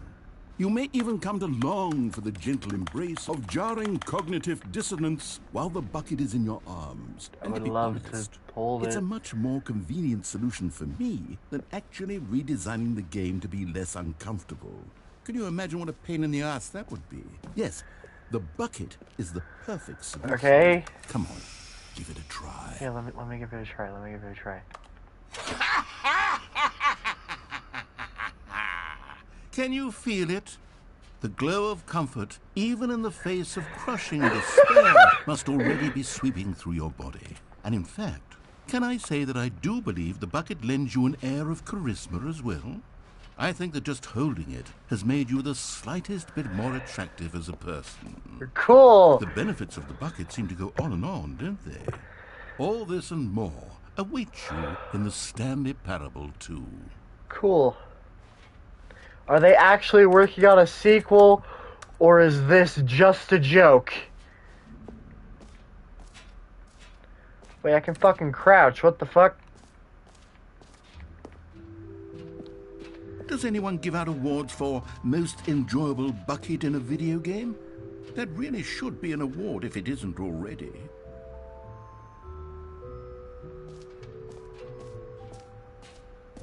The button that says the name of the player that is playing the game. Wait, is it gonna say Gunter? Please let it say Gunter! For the Stanley Parable 2, I asked myself, what do players really want? And of course, the first and most obvious answer is that they want to be individually recognized and validated as people. So with that in mind, my first addition to the game is this button which speaks the name of the person playing the game. Okay. Isn't that wonderful? Yeah. Jim. Sorry, I should have clarified. Right now, the button only says Fuck! the name Jim. But of course, in the final game, this button will say your name, whatever name that is. Here, let's have you role-play as Jim to really simulate the full experience of this feature. Just play along. I promise you'll love it. Sure. Okay, here we go. Let's take a deep breath, clear your mind, forget whoever you are, and simply become a person named Jim. I want you to imagine yourself living as Jim, sleeping and waking as Jim, falling in love and being heartbroken as Jim, seizing all of the world's possibilities as Jim, and as Jim watching your dreams crumble into dust. Do you feel it deeply? Are you really, truly Jim right now? Yes, I am If Jim. so, then please step forward and press the button. Jim. Yes, you see? What a thrill, what a rush. That was you. The button described you. Do it again, do it again. Okay. Jim. It hits even harder the second time. If this were the only new feature in the Stanley Parable 2, it would still be worth the money. I don't know about Let's that. take a break from the Jim button. I'm too emotionally drained from all of this personal validation. Okay. Dude, what the fuck? I suppose I could allow only people named Jim to play the Stanley Parable 2. That would actually save me the work of finishing this. An epilogue would be fun, wouldn't it, Stanley? Yes, it will go at the end of the, well, we'll figure that out later. Okay.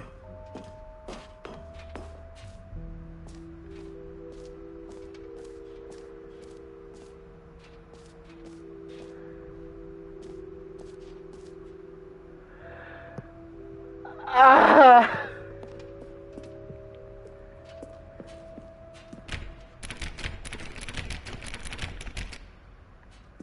Guess I'm not allowed to go in there, huh? Okay. You know what? Let's bring the jump circle back for Stanley Parable But 2 as still well. 0. Oh, wait. You already spent all your jumps the first time we saw the jump circle? Yeah. Oh, well. I suppose it can just be a nice decorative piece, then. Aw, fuck. I should have used all my jumps.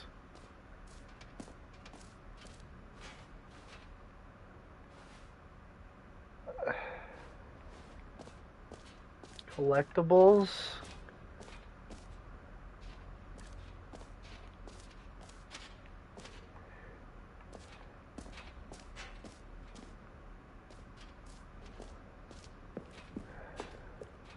Can you find them? Can you find them? Can you find them? Collect them all. Ah, collectibles. Now it's a real video game. In the Stanley Parable 2, you'll run around gathering up these miniature Stanley figurines. And what's truly innovative is that there will be no reward for collecting all of them. I don't want to stifle the intrinsic joy of watching a number go up. You simply collect all of them, and then you move the hell on with your unremarkable life. Cool.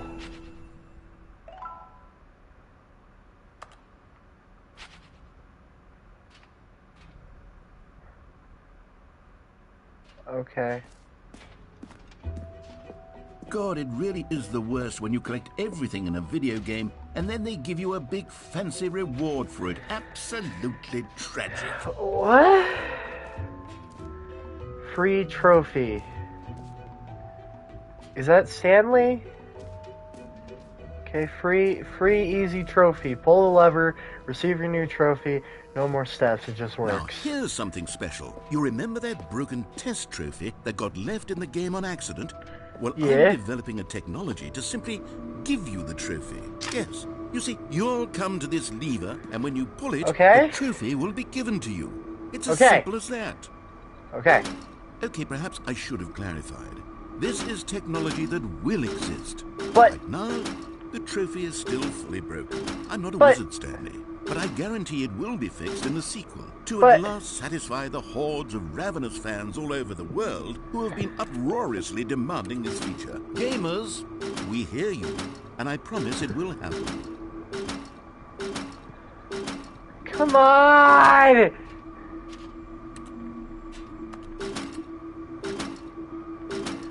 You son of a bitch!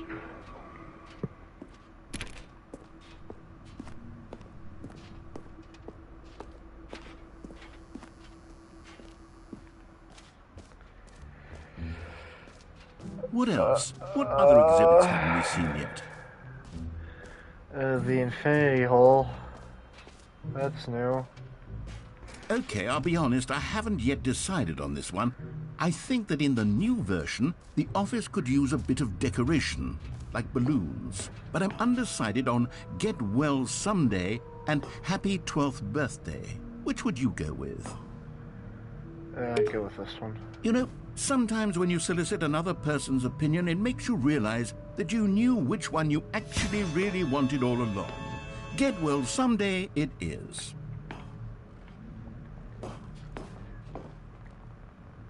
So my choice didn't matter, and this was all a waste of my fucking time. Got it. Or actually, maybe I should have gone with... No. No, I've made my decision. We're moving on. Okay.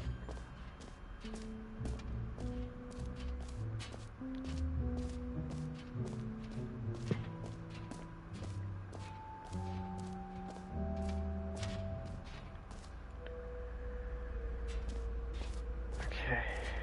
The infinity hole. Stanley, here's an idea that I'm truly fond of. It's never been done before in a video game. This is, in fact, a hole that you can fall down forever. That's right. Infinite falling. You can fall until the end of time, if you like. A stunning leap forward for video games as a medium. Okay. I'll do it.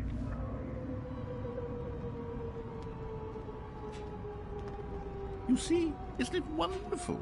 One of my more Sure. ingenious concoctions, if I do say so. Now then, since you've gotten to see the infinite hole, you can press the teleport button to pop back up to the top, and we can continue onward. Okay, give me a second. Now, I don't mean to be a bummer, but I do recommend you use the teleport button to go back to the top. Maybe do it on the sooner rather than later spectrum of things. Why? Okay, Stanley, I don't know quite how to say this tactfully, but it's possible that I slightly exaggerated the infinite nature of the hole. Is it a very, very deep hole? To be certain it is. It's an extremely deep hole. I don't want anyone to say that it isn't an astonishingly deep hole. It is. Is it infinite?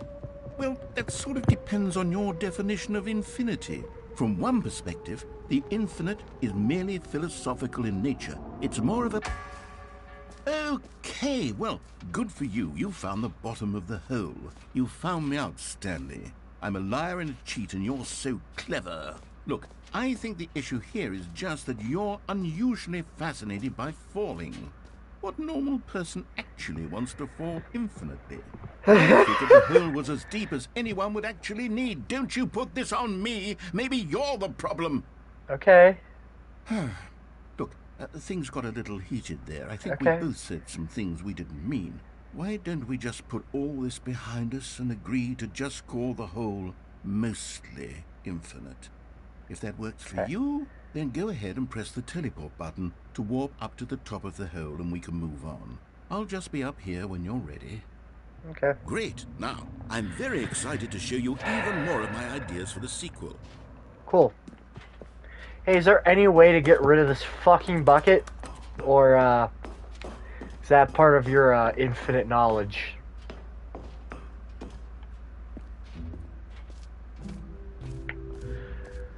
Okay. Depth infinite. Okay.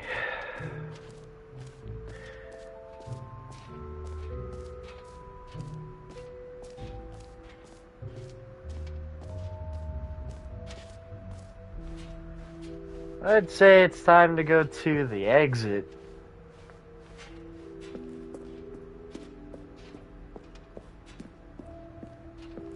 All right. Have you seen everything you wanted to? Ready to move on now? Yep.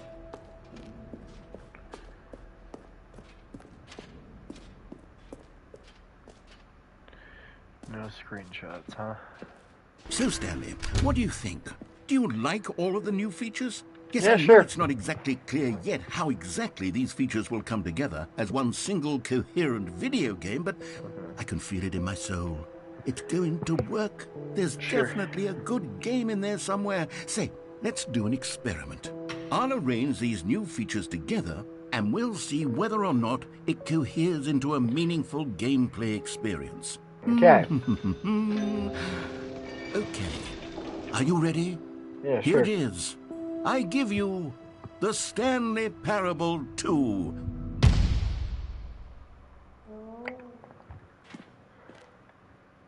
I mean, there's potential here, right? It's sort of... Okay, never mind. Hold on. Let me do a different arrangement.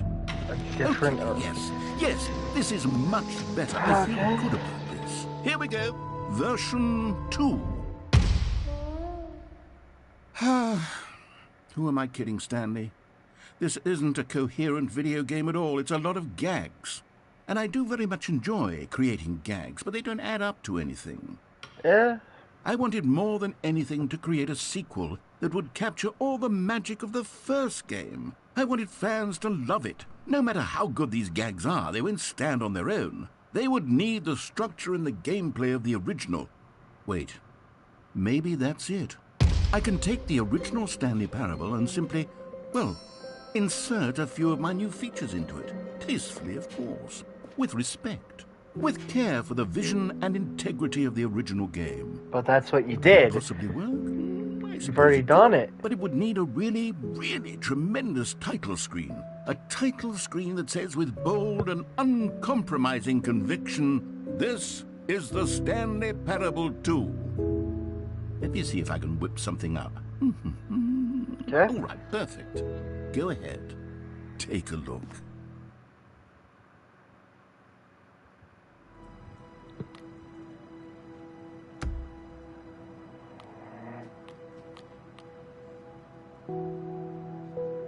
That's a pretty nice tile screen. I love the way it's moving. That is awesome. And I like the music too.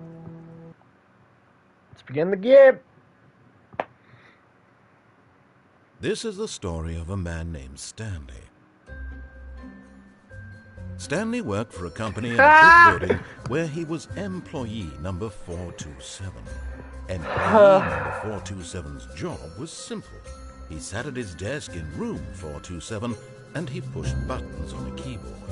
Orders came to him through a monitor on his desk, telling him what buttons to push, how long to push them, and in what order. This is what employee 427 did every day of every month of every year. And although others might have considered... Okay. Yeah, there's the all of his balloons. co-workers were gone. What could it mean? Stanley decided to go to the meeting room. Perhaps he had simply missed a memo. No matter how hard Stanley looked, he couldn't find a trace of his co-workers.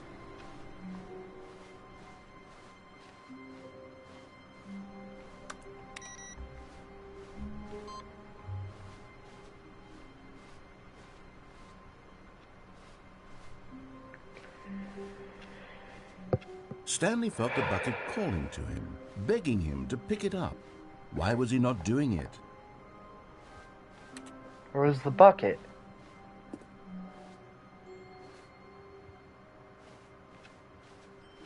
Oh, Stanley picked up the bucket. sure, yeah, okay. Stanley clutched the bucket tightly to his chest and entered the door on his left. Okay.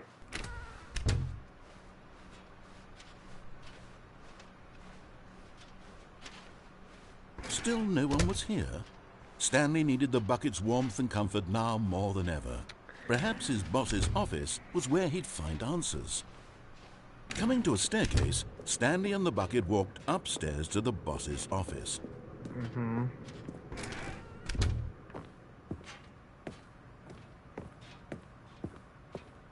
Stepping into his manager's office, Stanley was once again stunned to discover not an indication of any human life.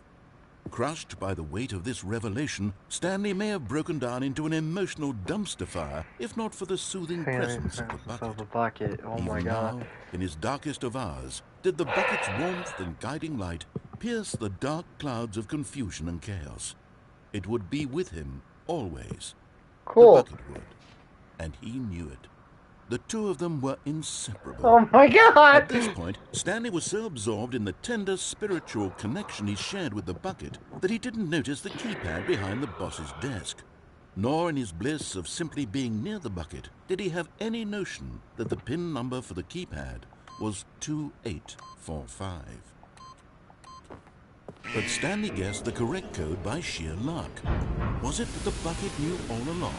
Was the bucket guiding him? Yes, this is certainly the most logical explanation. Sure, yeah, okay.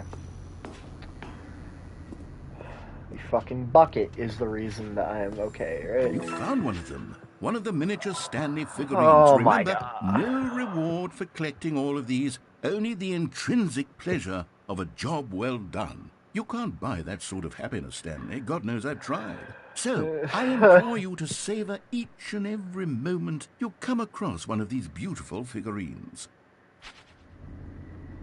Sure, yeah, okay. What the fuck?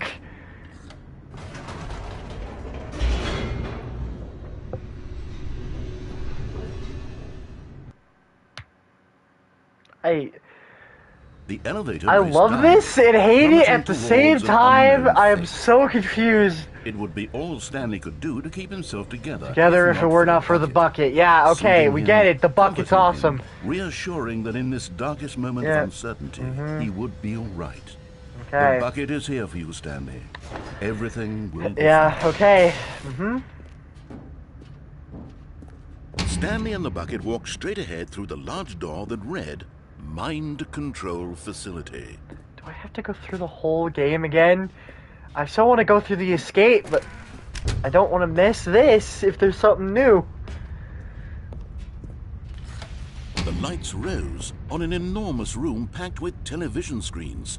What horrible secret did this place hold? Stanley and the bucket both wondered to themselves. The bucket is a bucket. It can't fucking say anything. The monitors jumped to life, and Stanley nearly dropped the bucket in shock. Oh my god. Everyone in the office was being videotaped, monitored like guinea pigs. The bucket had never seen anything like this, and it very nearly burst into tears as Stanley cradled it gently, reassuring it that everything would be fine.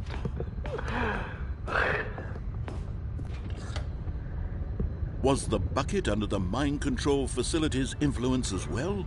Had the bucket been told to do things it didn't wish to do? What kinds of things does a bucket want to do or not want to do in the first place? These questions raced furiously in Stanley's feeble mind. Don't call my mind feeble, asshole. He screamed into the bucket.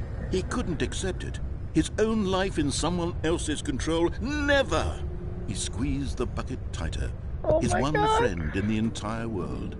At this point, he could trust no one except for the bucket. But here was the proof. The heart of the operation. Controls labeled with emotions, happy or sad or content. Walking, eating, working, all of it monitored and commanded from this very place. And as the cold reality of his past began to sink in, Stanley decided that this machinery would never again exert its terrible power over another human life. For he and the bucket would dismantle the controls for good. Two best friends, Stanley and the bucket, up against the world. They high-fived in a really cool way, and the bucket made a sassy comment about taking down the system. Cool. Stanley and the bucket Oh waited my in God. blackness. Was it over? Yes, they had done it. Stanley and the bucket had defeated their greatest and darkest enemy, freed themselves from the tyrannical grip of the evil mind control machine. Freedom was now mere moments away. Excitedly, the two of them began to discuss the kind of life they wanted to live once they stepped through this massive door. The bucket wanted to learn to roller skate. Stanley wanted to sneeze in every country on Earth. Both of What? them wanted to begin watching a movie, any movie, but then stop it halfway through and begin watching it in reverse from the end. True, it was Why? a simple life they envisioned, but it was one they'd lived together, with one another to lean on, to trust, to support. What? Wait. What was happening? What? Why had the door stopped? Was Stanley and the bucket not about to be freed? An unbearable silence filled the room, lingering in uncertainty, until finally the truth hit Stanley square in the face. This building did not want the bucket to leave. Even the facility itself recognized the incredible calming presence of the bucket, Are needed the you soothing warmth of the fucking bucket. kidding me? Go to any lengths not to part with the bucket. No. Stanley can't leave this place. Not while he has such a precious bucket in his arms. Not while this building has anything to say about it. Stanley realized he would never again leave this very room. But at least he has the bucket.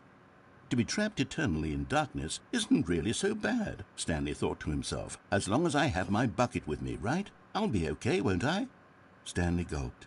Very soon now, he was about to find out. Oh my fucking goodness gracious, really? What? Uh-huh. All of his co-workers were gone. What could it mean? Stanley decided to go to the meeting room. Perhaps he had simply missed a memo. What? Dog mode. What does that mean?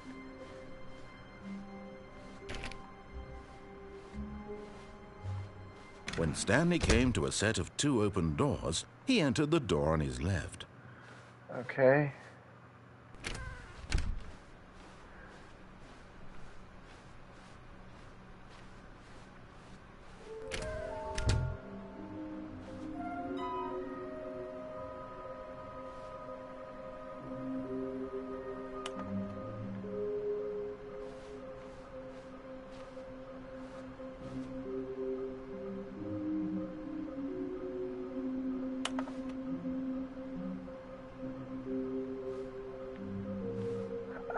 How can you tell you spot one what makes them float in the air? Who took these pictures of them? Fig leaves are hard to find. Follow clues provided by employee 416. We can do it. Red room.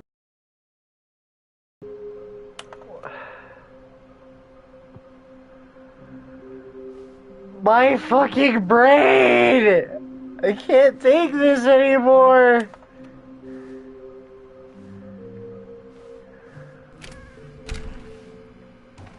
Oh, no, not again. I won't be part of this. I'm not going to encourage you. I'm not going to say anything at all. I'm just going to be patient and wait for you to finish whatever it is you enjoy doing so much in this room. Please take your time.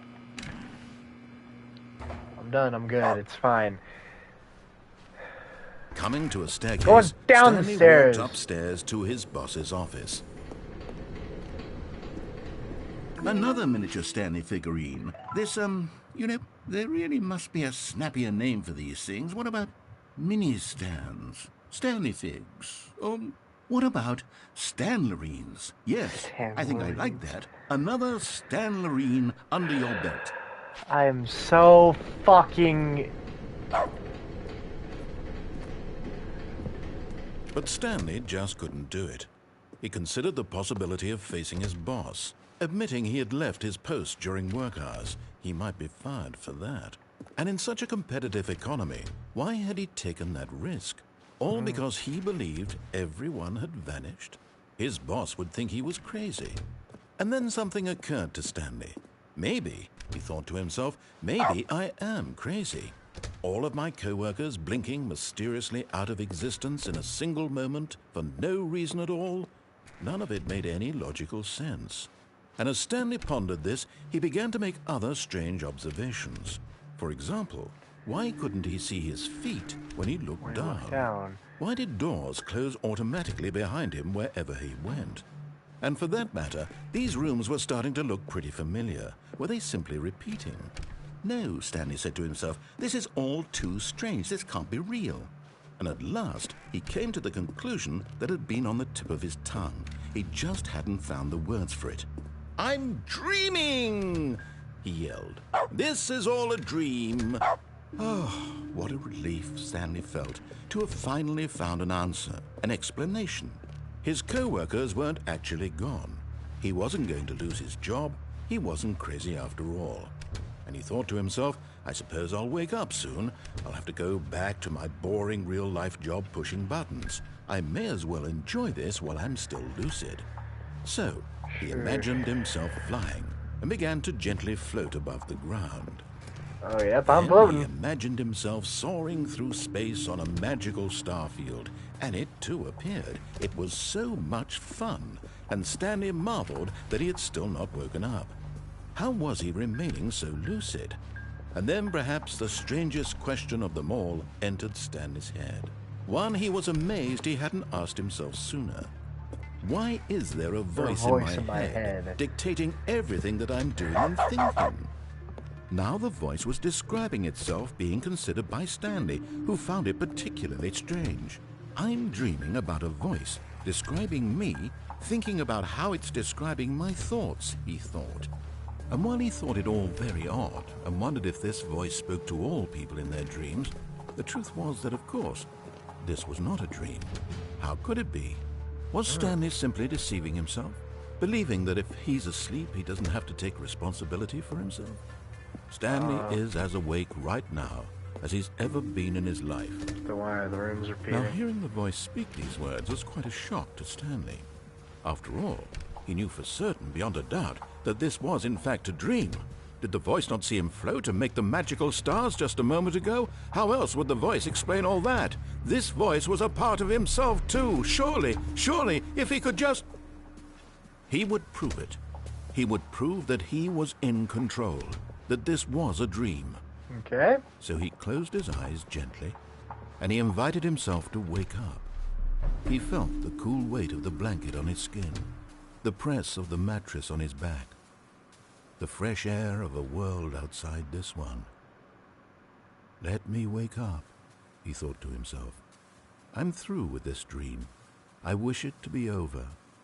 Let me go back to my job. Let me continue pushing the buttons. Please, it's all I want. I want my apartment, and my wife, and my job.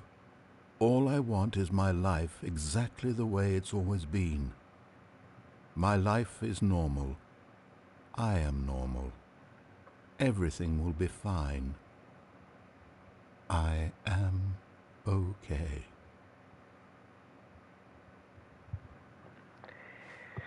And he's still here. Stanley began screaming. Please, someone, wake me up. My name is Stanley. I have a boss. I have an office. I am real. Please, just someone tell me I am real. I must be real. I must be. Can anyone hear my voice? Who am I? Who am I? And everything went black.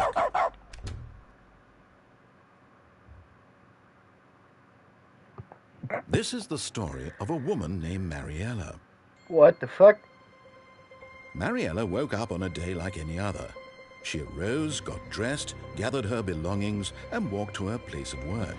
But on this particular day, her walk was interrupted by the body of a man who had stumbled through town talking and screaming to himself, and then collapsed dead on the sidewalk. And although she would soon turn to go call for an ambulance, for just a few brief moments she considered the strange man.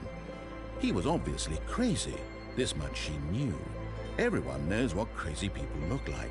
And in that moment, she thought to herself how lucky she was to be normal. I am sane. I am in control of my mind. I know what is real and what isn't. It was comforting to think this, and in a certain way, seeing this man made her feel better. But then she remembered the meeting she had scheduled for that day, the very important people whose impressions of her would affect her career, and by extension, the rest of her life. She had no time for this, so it was only a moment that she stood there, staring down at the body. And then she turned and ran.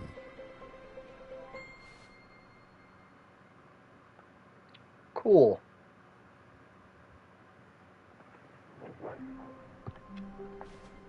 All of his co-workers were gone. What could it mean? Stanley decided to go to the meeting room. Perhaps he had simply missed a memo. Okay. We have the bucket Stanley again. lifted the bucket into his arms, and a wave of comfort rushed. Stanley clutched the bucket tightly to his chest. This was not the correct way to the meeting room, but Stanley had felt the bucket calling to him, telling him that the employee lounge was simply the place to be. And here it was. Had the bucket turned out to be correct? Was this better than the meeting room? Yes, Stanley thought to himself. Yes, perhaps it truly was. How insightful the bucket turned out to be. Cool. No, never mind. The bucket was wrong. Stanley took the door on his left to go back to the meeting room. No. No, said the bucket. Don't go to the meeting room. Go somewhere else. The cargo lift, yes. Go there. Go to the cargo lift. Good, said the bucket. Now ride the lift all the way to the top. There's something up there I need you to do. Stanley did not question why or how this bucket was speaking to him. It should have alarmed him, of course, because buckets can't talk. But Stanley chose not to think about this obvious fact. He was firmly convinced that the bucket had spoken to him, and he unthinkingly did whatever the bucket asked. Okay. In here, said the bucket. Go into this dark room over here. Stanley once again obeyed blindly. Now pick up the phone, said the bucket. Pick up the phone and it will take us back home, where we can go about life together. Okay. This is the sad story of a man named Stanley and his bucket. Once upon a time, I gave Stanley a bucket because I thought he was lonely and could use a friend. And then, very distressingly, he began to believe the bucket could speak to him. Hey, there's Bucket. Hey, your bucket. The Stanley Parable Reassurance Bucket was merely meant to provide the comforting glow of companionship. It doesn't literally talk and give you orders. Whatever Stanley is hearing the bucket say to him is just in his head. Lately, I've been concerned about him. Wouldn't you be concerned as well? To see him delusional like this, obsessing over an inanimate metal object? I want to say something to him, but I don't know how I can convince him. I don't know if he'll listen to me.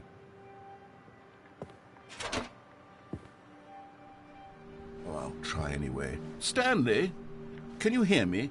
Listen to me. It's just a bucket. It can't think, it can't talk. All it will ever truly do for you is effectively transfer a liquid from one location to a different location. That's it. You were lying. It doesn't do anything else. You a liar. Don't listen to the loud man.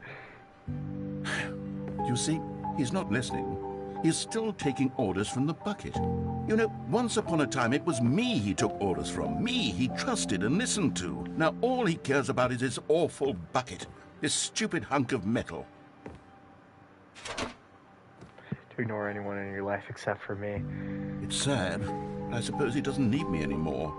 From now on, he's just going to cling to this bucket, this cold, empty bucket, this sort of shiny bucket. Well, I'll give it this. The bucket does have a nice shine to it. You believe I'm real, don't you, Stanley? Oh my god. Yes, I suppose on closer inspection that it doesn't quite look like your average hardware store bucket. It's just a little more, what am I trying to say? Sturdier, more capable of transporting liquid. Like it would be better at moving an amount of water from one room to another.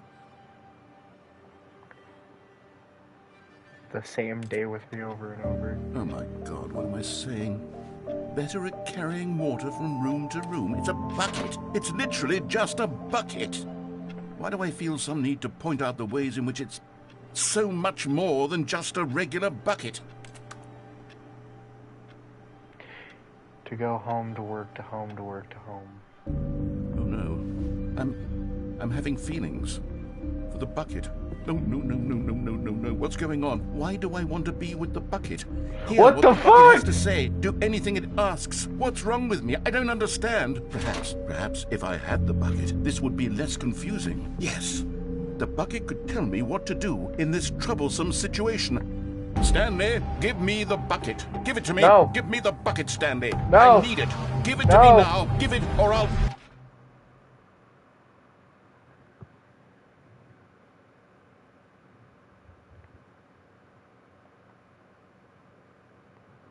Go back to work, Stanley.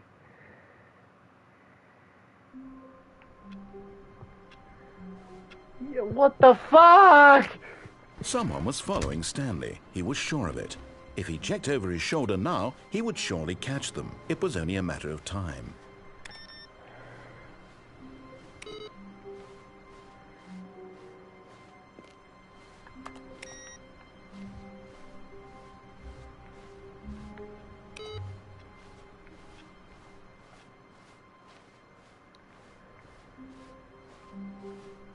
When Stanley came to a set of 2 open doors, he entered the door on his left.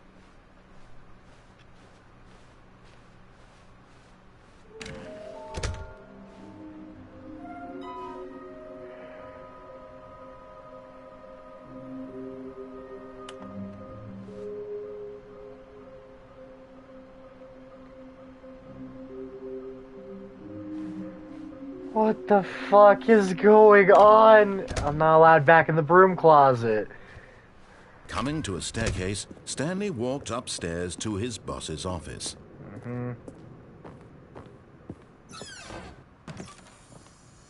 Okay, I'm going back to the name of these little Stanley figurines, and now I'm torn between Stanlerines and Figlies. What do you think, Figlies. Stanley?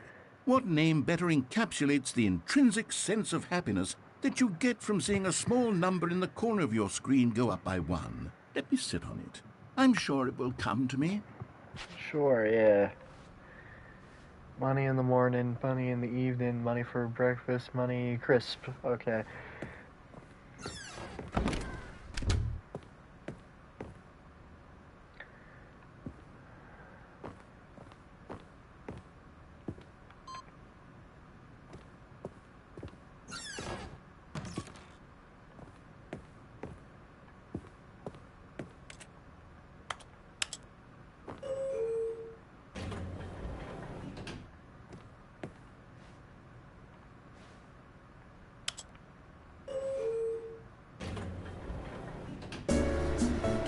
Da da da da da da da da da.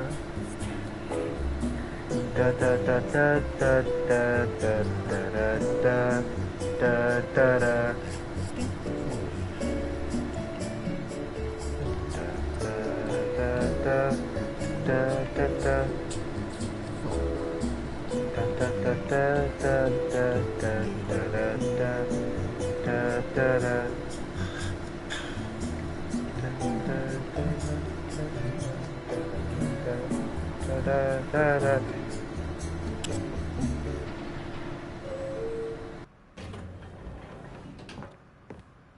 It's literally all that's for.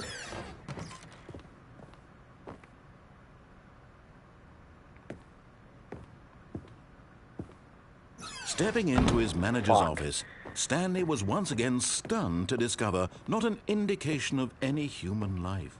What could it mean? Stanley wondered aloud to nobody.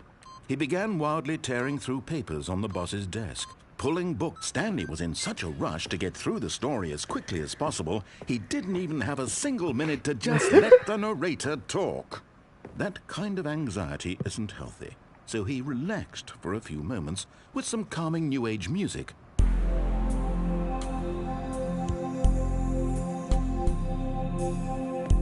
That's nice.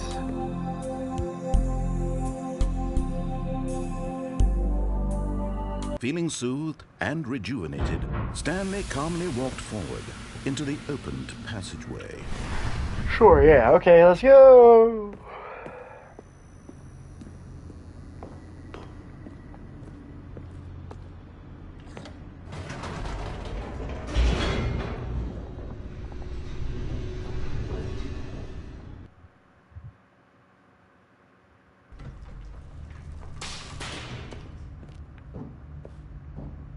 Stanley walked straight ahead through the large door that read Mind Control Facility. Although this passageway had the word escape written on it, the truth was that at the end of this hall, Stanley would meet his violent death. That's okay with me. The door behind him was not shut. Stanley still had every opportunity to turn around and get back on track. Nah, I'm good. At this point, Stanley was making a conscious, concerted effort to walk forward and willingly confront his death. Mm-hmm.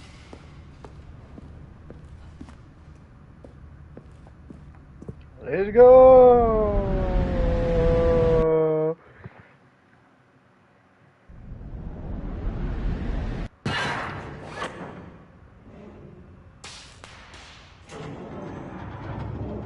As the machine whirred into motion and Stanley was inched closer and closer to his demise, he reflected that his life had been of no consequence whatsoever. Stanley can't see the bigger picture. He doesn't know the real story, trapped forever in his narrow vision of what this world is. Perhaps his death was of no great loss, like plucking the eyeballs from a blind man. And so he resigned and willingly accepted this violent end to his brief and shallow life. Farewell, Stanley. Yep, I'm ready.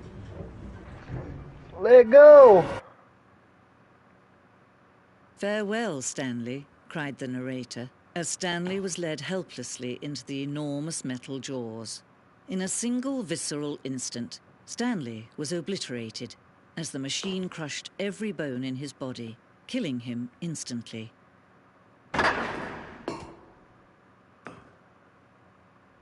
Okay.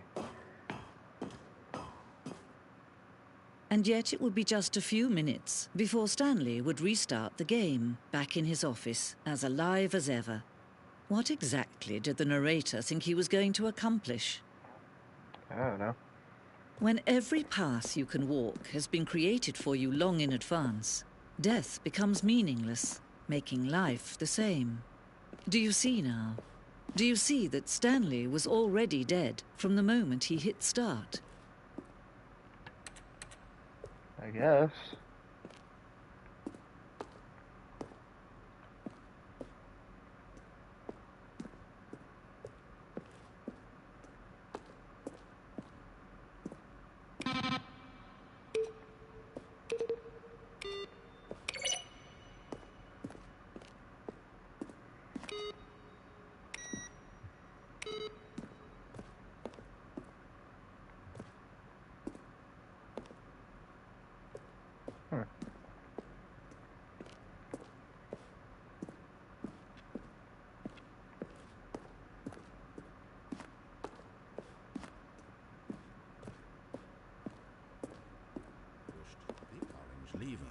Where were all of his co-workers?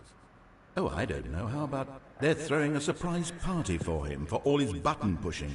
Does that sound plausible? Stood on the roof.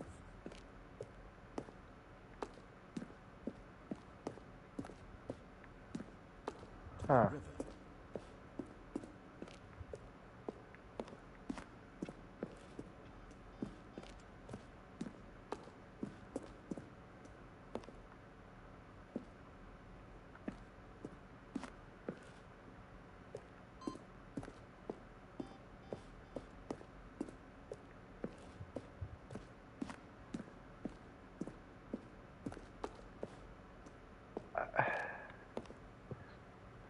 Dear narrator, how do you say in shape? Sincerely, Michael the Rock. Are you gay?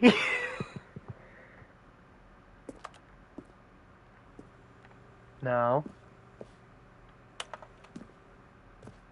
Regarding your game in the works. Appreciate your favorite Stanley game in this work. Okay.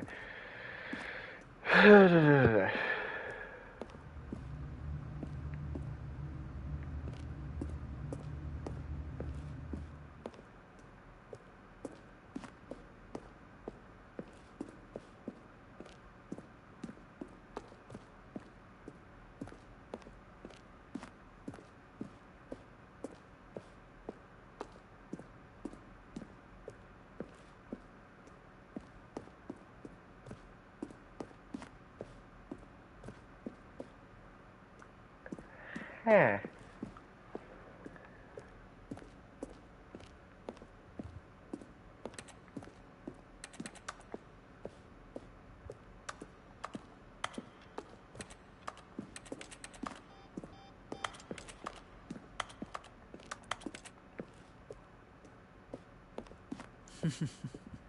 Oh, look at these two. How they wish to destroy one another.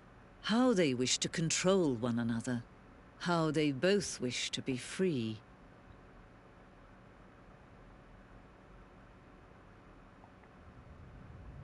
Can you see? Can you see how much they need one another? No, perhaps not. Sometimes these things cannot be seen. But listen to me. You can still save those two. You can stop the program before they both fail. Turn off your PlayStation. There's no other way to beat this game. As long as you move forward, you'll be walking someone else's path. Stop now and it'll be your only true choice. Whatever you do, choose it. Don't let time choose for you. Don't let...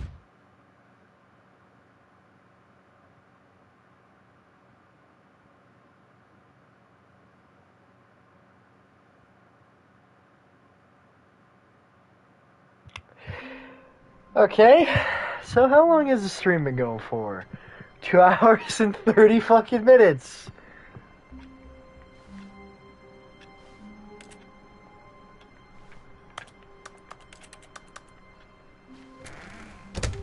But Stanley simply couldn't handle the pressure. What if he had to make a decision? What if a crucial outcome fell under his responsibility? He had never been trained for that. No. Exactly. This couldn't go anywhere except badly. The thing to do now, Stanley thought to himself, is to wait. Nothing will hurt me. Nothing will break me. Yeah. And here I can be happy forever. I will be happy. Stanley waited. Hours passed, then days. Had years gone by? He no longer had the ability to tell. But the one thing he knew for sure, beyond any doubt, was that if he waited long enough, the answers would come. Eventually, someday, they would arrive. Soon, very soon now, this will end. He will be spoken to. He will be told what to do. Now it's just a little bit closer. Now it's even closer. Here it comes.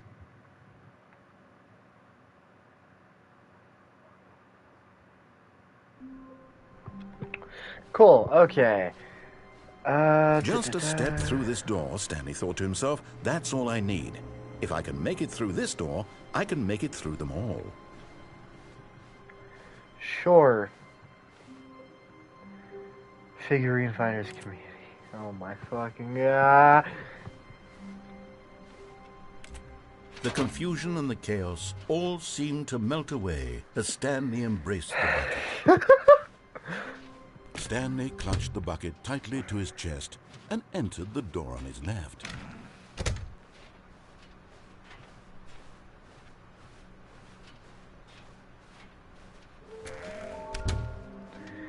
Okay, a large room, lots of boxes, somewhere both red and blue.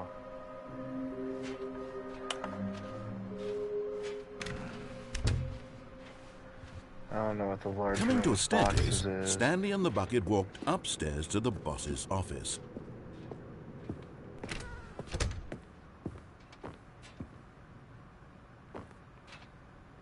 Stepping into his manager's office, Stanley was once again stunned to discover not an indication of any human life. Crushed by the weight of this revelation, Stanley may have broken down into an emotional dumpster fire if not for the soothing presence of the bucket. But Stanley guessed the correct code by sheer luck. Was it that the bucket knew all along? Was the bucket guiding him? Yes, this is certainly the most logical explanation. Sure, yeah.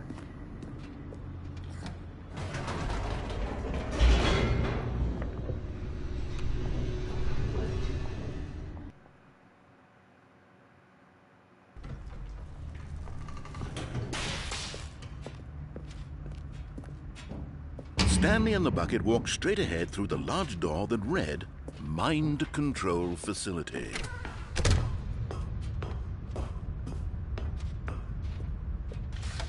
The lights rose on an enormous room packed with television screens. What horrible secret did this place hold? Stanley and the bucket both wondered to themselves.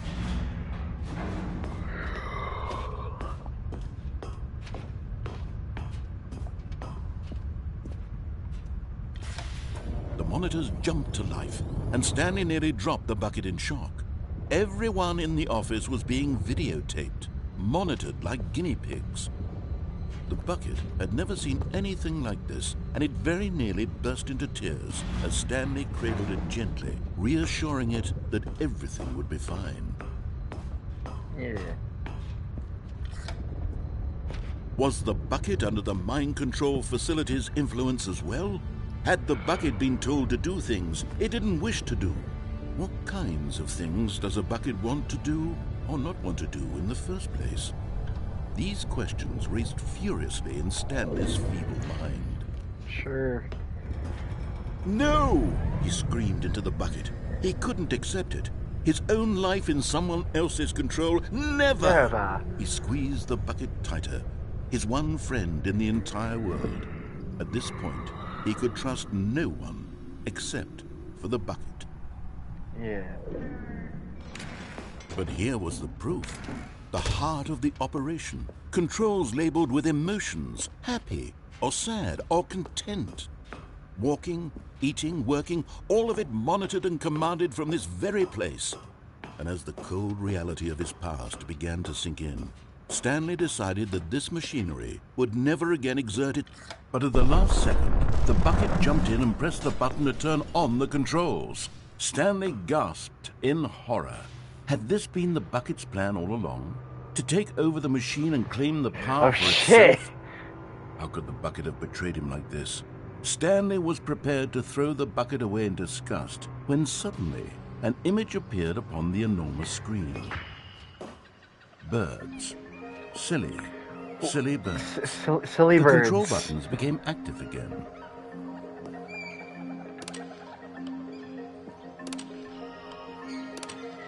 Stanley flipped through one video of silly birds after another, and then it dawned on him. This wasn't a mind control facility at all.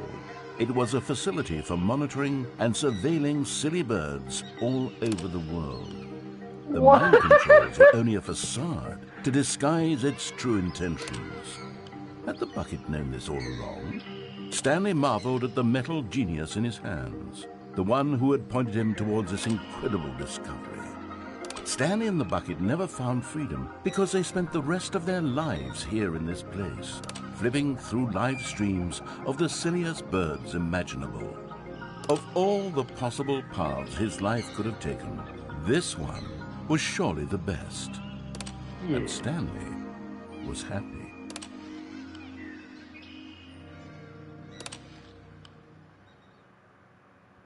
Cool. Okay. What the fuck is this game?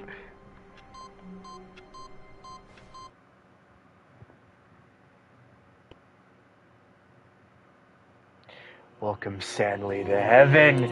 Yes, I made it!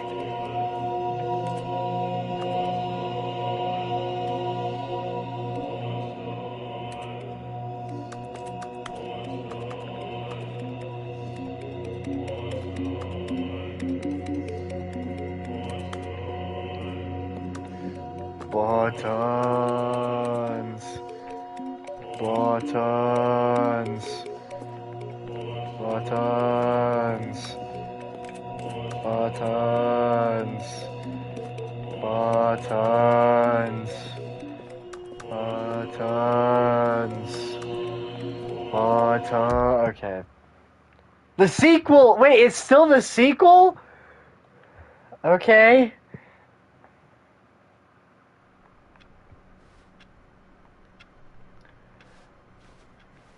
All of his co-workers were gone.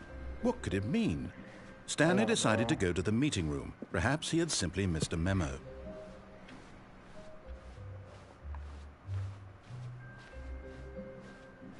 When Stanley came to a set of 2 open doors, he entered the door on his... This was not the correct way to the meeting room, and Stanley knew it perfectly well. Perhaps he wanted to stop by the employee lounge first, just to admire it. Yeah, the lounge was grand. Majestic. Perhaps too majestic. Like a combination of a much smaller version and a much larger version of this exact room. It all made Stanley uncomfortable, and he started to bleed a little. This made him smile. At last, proof that he was human. But eager to get back to business, Stanley took the first open door on his left. Nope. Stanley was so bad at following directions, it's incredible he wasn't fired years ago.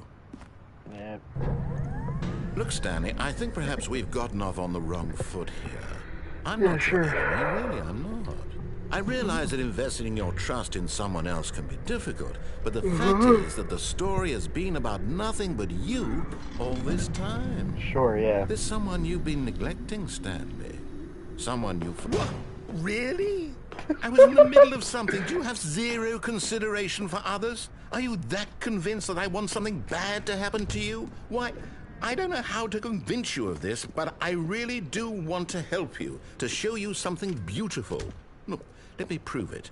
Let me prove that I'm on your side. You're getting close now, Stanley. You've nearly gotten all of the Figler Anlarines. Very soon, you'll collect the last one, and then the first number will equal the second number, and that will be it. We'll be different people by then. Different in the sense that we used to have none of them. And now Sure, yeah. we have them all. You Yeah. can't go back to when you had no Figler Anlarines. None of us can. Now listen carefully, this is important. Stanley walked through the red door. I will do this time. Oh, I'll do thank it. God you are willing to listen to me. Do you see that I really have wanted you to be happy all this time? Yeah, The problem sure. is all these choices. The two of us always trying to get somewhere that isn't here. Running and Yeah, I running guess. and running, just the way you're doing right now.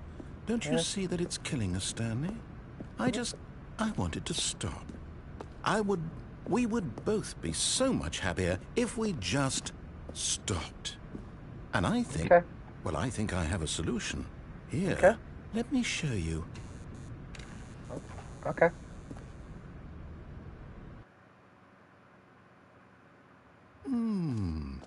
What do we want? What are we looking for? Here. Yes. Oh, it's beautiful, isn't it? If we just Yeah. stay right here, right in this moment with this place, Stanley, I think I feel happy. I actually feel happy. Cool. Man, it's like a lava lamp. It's awesome.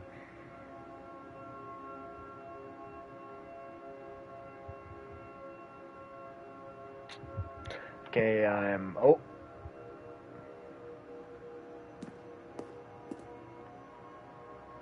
That's cool. Okay, I'm over it now. Let's keep going. No, wait. Where are you going? Going to places. Oh, no. Stay away from those stairs. If you hurt yourself, if you die, the game will reset. We'll lose Cool. all of this. Cool. Please, no, Stanley, let me stay here. Don't take this from me. Please, Stanley, think about what you're doing. No! Ow. Thank God. No. No, what are you doing, Stanley? Please, I'm asking you not to take this away from me. I can't go back to what I was before. If you die, we'll both go back. Why are you doing Cool. this?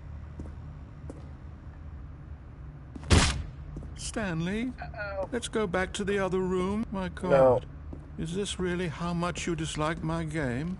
That you'll throw yourself from this platform over and over to be rid of it? You are literally Sure. willing to kill yourself to keep me from being happy. Yeah, Am I reading guess. the situation correctly? Yep. Or maybe you're just getting a kick out of it. I don't know anymore. I just wanted us to get along. But I guess that was too much to ask. It looks like you wanted to make a choice after all. Well, this one is yours. Yep. Yes, it is. Yep. Is it over? It's going to restart, isn't it? I'm going back.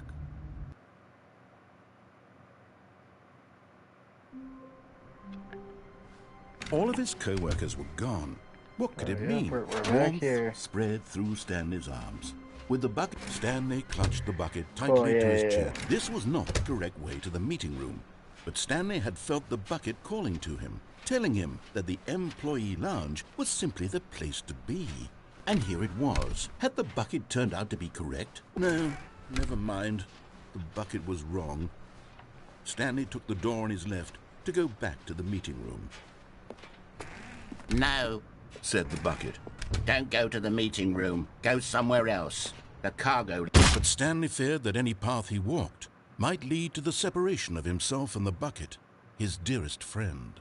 So he threw himself to his death, that they might die in one another's arms. How deeply touching. Yeah.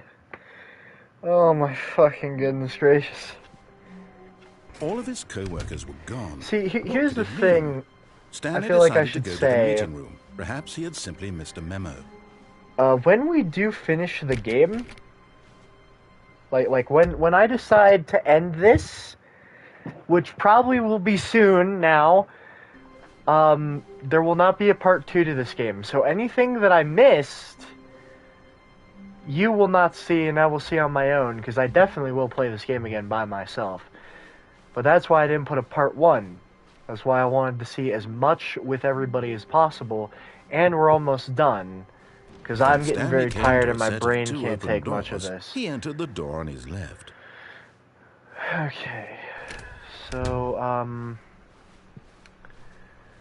what the fuck is a room with a bunch of boxes?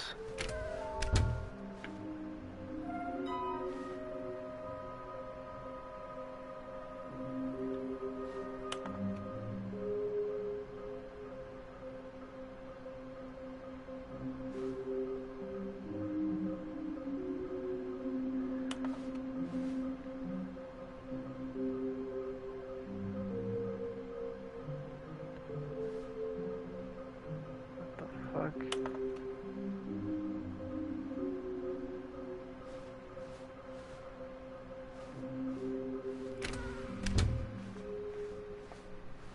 Coming to a staircase, Stanley walked upstairs to his boss's office.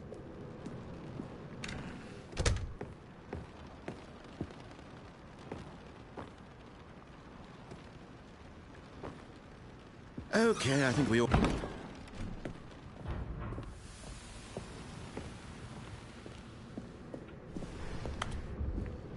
I did it.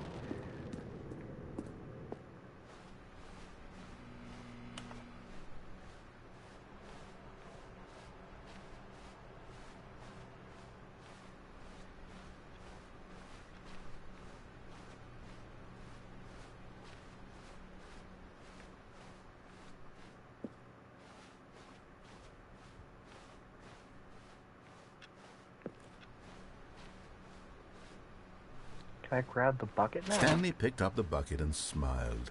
He'd never be alone again, not truly alone, not with the bucket around.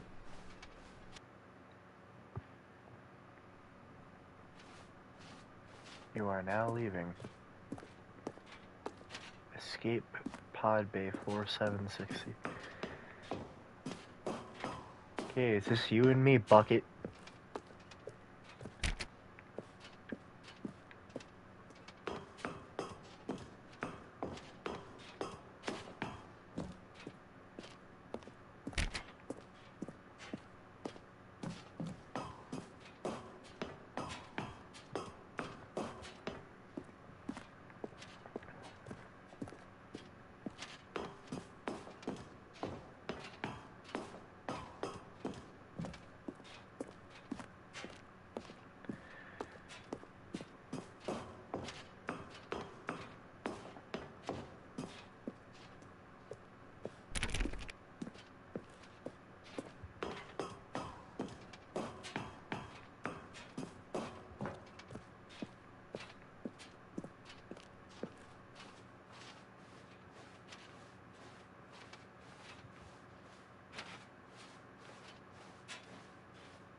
My bucket!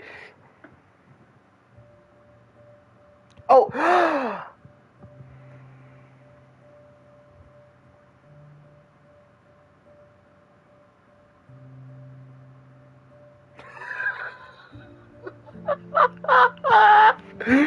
What the fuck?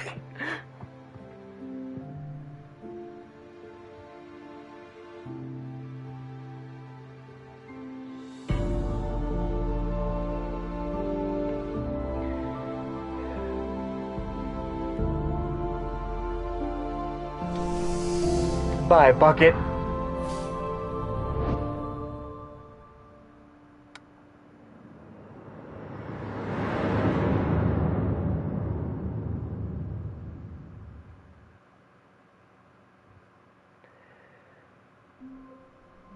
Dude, what the actual fuck? All of his co-workers were gone. What could it mean? I don't Stanley know. decided to go to the meeting room. Perhaps he had simply missed a memo. Wait a minute! The bucket's actually fucking gone! Alright. I... Okay. What? What the fuck?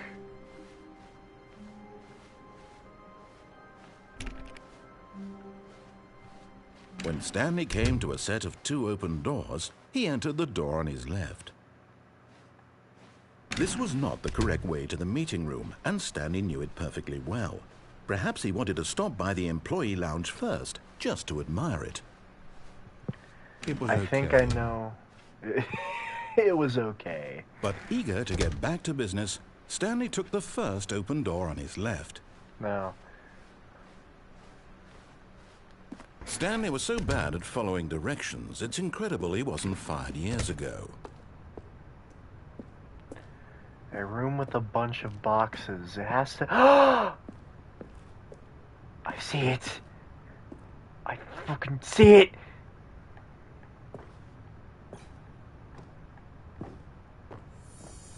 And there it is, the last Stiggly Wiggly. Savor this moment, Stanley. This is a real accomplishment. This is doing something just for the sake of doing it. Where so many people expect to be rewarded for the most trivial achievements, you've insisted that a job well done is its own reward. I would tell you that I'm proud of you for collecting them all, but that would be like a reward, and we can't have that. So, instead I'll just say, it's done. We're all done here. And now we can go to whatever the hell you were doing before you hunted for figurines. Cool. Yeah. Oh. There's a secret. There's a little secret. Stanley had now gotten himself so far off the beaten path that it seemed the office had begun so far off the beaten path that it seemed the office had begun so far off the beaten path that it seemed the office had begun so far off the beaten path that it seemed the office had begun so far off the beaten path that it seemed the office had begun so far off the beaten path. You didn't think I was actually just a recording, did you? What a silly and trite explanation that would be. All the back and forth between you and me, all the absurd adventures we've been through, and it all turns out I'm just a tape recording? It was all just in Stanley's head. I bet that's the kind of twist you think is revelatory. I bet and every time you watch a movie where it turns out all to be in the main character's imagination, you must absolutely bolt off the couch in pure shock at the phenomenal and intricate storytelling. It must be so simple to be you. Life being an unending waterfall of surprises and delights. How much more exciting you must find the world than the rest of us do. Now I've become sad. Look what you've done to me. This is all your fault. What the fuck did I do, asshole?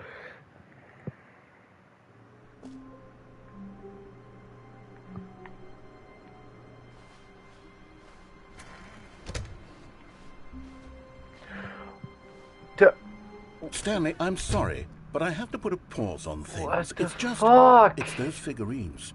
Those figglers. I haven't stopped thinking about them since you nabbed every last one.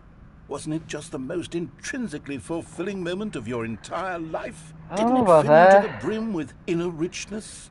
Yes, I know we're supposed to be telling a story, but won't you please indulge me with one more trip back to the memory zone? Yes. I would love nothing more than to revisit the figurines. Just one more time. Sure, yeah. We can go. When Stanley found the collectibles.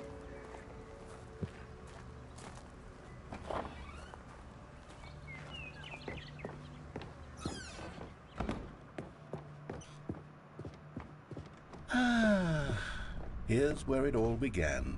The first collectible. Back then, we had no idea of how many of them we'd find. Sure, it said 6 right there on the screen, but how could we know for certain? We were so innocent. We'll never be like that again, Stanley. 7.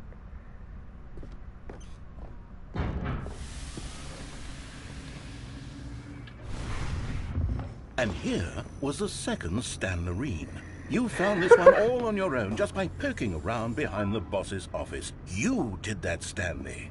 I'll be honest, back then I had no faith in you to find any of them, let alone my God. 6. But you continue to surprise me in all sorts of mundane, unremarkable ways. Thank you. Okay, let's do a little quiz. Which of these rooms was the room you found your third mini-Stan? Can you remember? The third one? I think it was this one, right?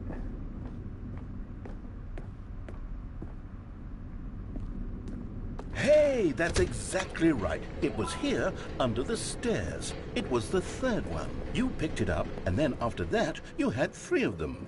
I'm glad these moments are so crystal clear in your memory, but I shouldn't be surprised. After all, science tells us that it's impossible to forget your third time doing anything. Is that true? Let's see, what came next? Oh yes, we found a Figley in this pink room. Oh, well, No. I can't actually say I remember being in this room, but it's here in the memory zone, so it must have happened. No. No, not at all. We've never been here. This was the 5th mini-Stan, and this one was really something special. It was by the red and blue doors. I remember it so clearly. In fact, because this one is particularly special to me, I made a little video to commemorate the occasion. Enjoy. Okay. Da, da, da, da, da, da. Da, da, da, da, da, da, da, da.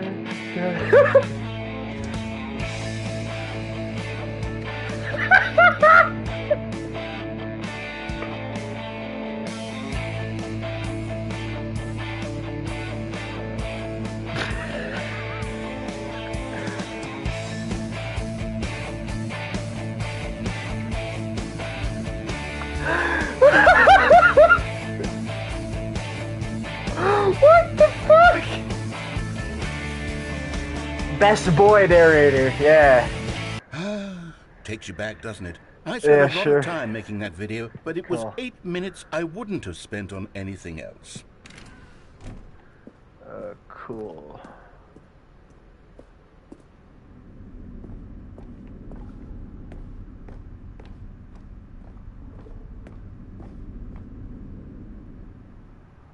And then, Stanley, then we came to the last collectible, the final figurine, right here in the warehouse. This memory is the most distinct and clear in my mind, perhaps because it was the one that happened more recently than all the others. Who can truly say how the mind works? All I know is that this is the moment where you picked up a Figley and I thought to myself, yes, that's all of them. They're all collected. It was a moment unlike any other. Except for the other moments picking up figurines, which it was exactly like. Yeah.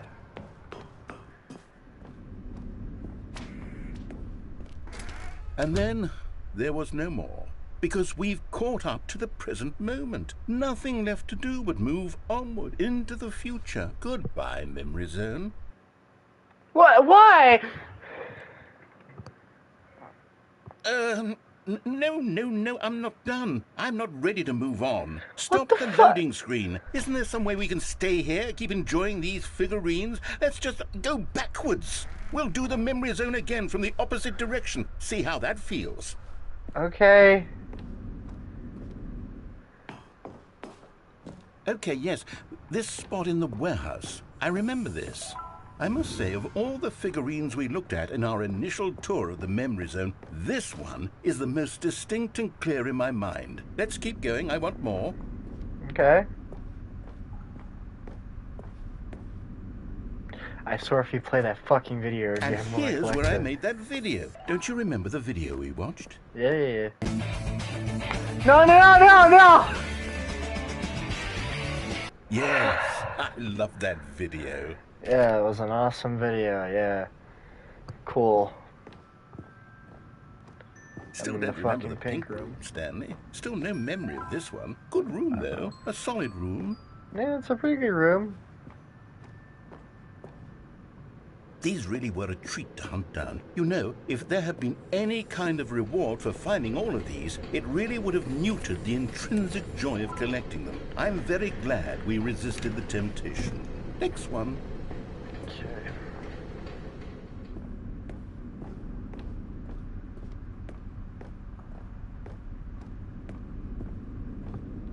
Okay, I don't get to go there. Got it. This was our second Figley. Don't you remember? Yes, I remember it too. Yes, The past is yeah. truly a wonderful thing. Why does anyone ever choose to leave it? Keep going. This is it. The very first one we found in the exhibit where I introduced you to the Figlarines. Oh, I want more memories, Stanley. I want to keep going. What else is there? What came before this? The thing? Yeah, now we're back here.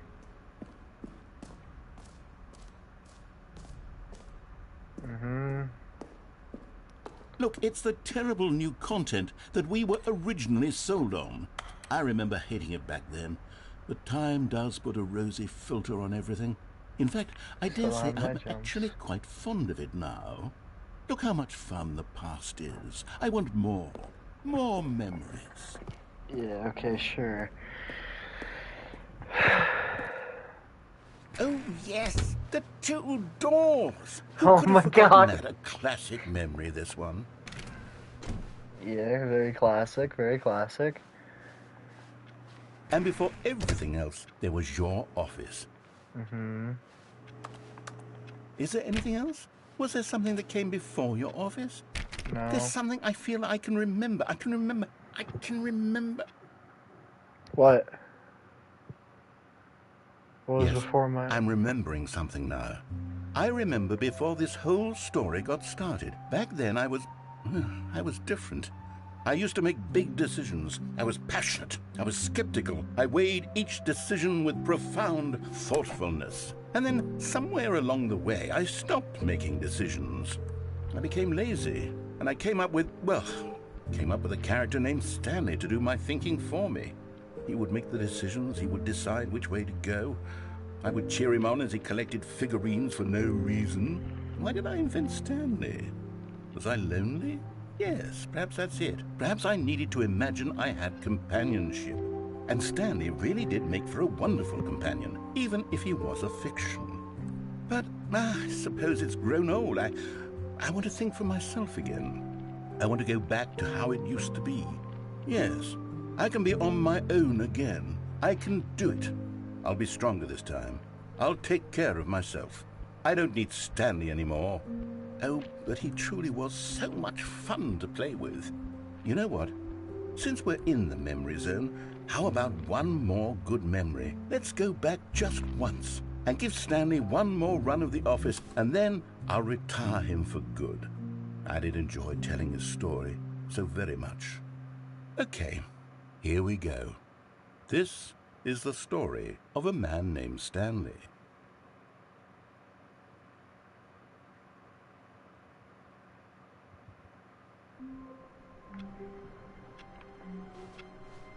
All of his co-workers were gone.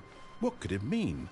Stanley decided to go to the meeting room. Perhaps he had simply missed a memo. Replacement bucket.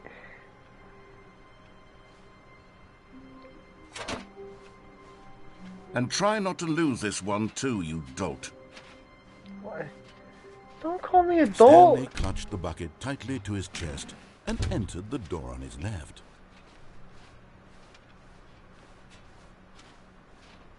Still no one was here.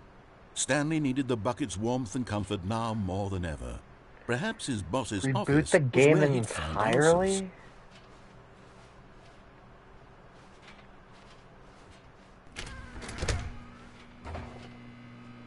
Oh, Stanley, can you feel it? The broom closet. It wants the bucket. You can feel that, can't you? The aura of jealousy? It's as clear as day. This broom closet believes it deserves the bucket. I can really feel it now. It's a bucket. It belongs in a broom closet. That's what the broom closet is trying to say here. It's supposed to go with the other cleaning supplies. Good for you, Stanley. Don't give in. Don't hand over the bucket. I know how hard it must be, given the pressure that the broom closet is putting on your shoulders right now, but you have to be strong. This is your bucket. This is your companion and lifelong friend. I want to give it the bucket. You can't hand it over. Oh, no. We're getting into name-calling now, it seems. Is this how low the broom closet has sunk, that it has to resort to this stream of petty insults simply in order to get you to hand over the bucket? Stanley, I never liked this broom closet for a variety of reasons, but even this is worse than I had imagined. And wait, now the broom closet has the gall to imply that you and the bucket are not truly deep and lasting friends? That your relationship is purely superficial and convenient? That your life is so banal and meaningless that you'd feel the same sort of kinship towards any inanimate object which happened to lay in your path in an even partially enticing manner? Well, I'd never. Go on, Stanley. Lay into it. Really tell the broom closet off for its demeaning comments. Expand on the wide variety of experiences you and the bucket have shared together. Go through each of them point by point. Share your journal entries detailing the rich emotional landscape of your feelings for the bucket as they have changed and evolved over the... Coming to a staircase, Stanley and the bucket walked upstairs to the boss's office. Me and the bucket are going downstairs. But Stanley just couldn't do it. He considered the possibility of facing his boss, admitting he had left his post during work hours. He might be fired for that. And in such a competitive economy, why had he taken that risk? All because he believed everyone had vanished? His boss would think he was crazy. And then, something occurred to Stanley. Maybe, he thought to himself, maybe I am crazy. He looked down at the bucket in his arms. Am I crazy? He asked the bucket. The bucket returned his gaze, but said nothing at all. That's strange, Stanley thought. Usually the bucket is a source of guidance and wisdom for me in difficult times such as these. He held the bucket close, yet felt none of its familiar reassurance and comfort. And that's when Stanley realized, this isn't my bucket. It's just a normal, everyday bucket. Someone else's bucket, perhaps. How did I end up with someone else's bucket? This is all terribly wrong. Surely no good would come from this. Who knows what sorts of bizarre hallucinations Stanley might experience without the psychologically grounding presence of his bucket. And indeed, now he noticed that the rooms were repeating, which was, of course, very odd. Now he felt himself floating off the ground. Oh, gracious, he exclaimed. Without my bucket, I've gone truly mad. Where is it? I must find it. Far off in the distance now, he heard it, calling to him. Stanley! Stanley, it's me, the bucket. What the fuck? He rushed forward from room to room, passing by one bucket after the next. None of them were his. None of them were his special bucket. Come to me, Stanley. Find me. He had to find the bucket. He had to return to his old friend. It was the only way to truly restore his sanity. And then suddenly, he froze dead in his tracks. He knew where the voice of the bucket had been coming from. The real bucket was inside of him all along. It was incredibly painful. Stanley doubled over in agony and blacked out.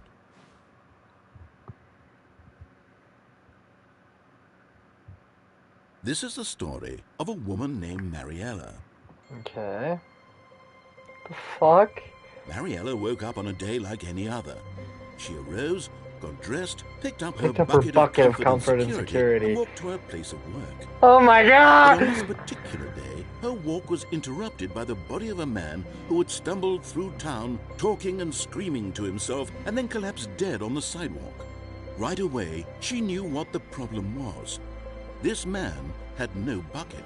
Of course he'd gone mad, ranting and raving about a narrator describing all of his actions and how everything is predetermined and free will is an illusion and it's all just a video game. It could all have been prevented if only he'd taken his bucket with him. Perhaps he didn't even realize he'd forgotten his bucket at home in the first place. How cruel the world can be, Mariella thought, and she hugged her own bucket even tighter. But of course, she had no time for this. There were a myriad of confusing problems she would soon have to confront at work, for which her bucket would provide absolute guidance and total clarity on everything. Heck yes, she thought to herself, my life kicks ass. And she backflipped all the way to work. Backflipped all the way to work. Oh my god.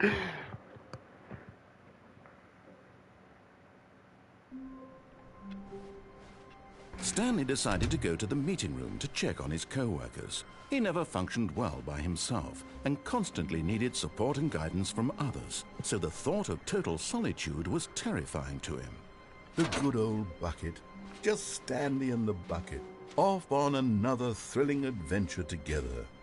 Stanley clutched the bucket tightly to his chest. This was not why is the to bucket room, like a big Stanley thing had that felt gives the new bucket calling to content? him, Why? telling him that the employee lounge was simply the place to be. And here it was. Had the bucket turned out to be correct? Was this better than the meeting room? Yes? No, never mind. The bucket was wrong. Stanley took the door on his left to go back, and so the two of them detoured through the maintenance section and walked straight ahead to the opposite door.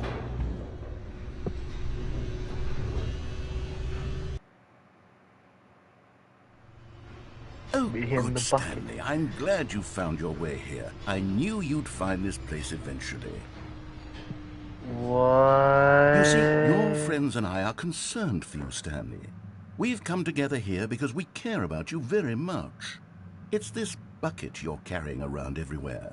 The bucket isn't even from the original Stanley Parable. It's just sequel content. Yeah, We're the ones that matter, Stanley. Classic characters from the first game, like the Adventure Line and the Broom Closet. Because that's what fans want from a sequel. They want more of their favorite jokes, not this bucket that they've never seen before.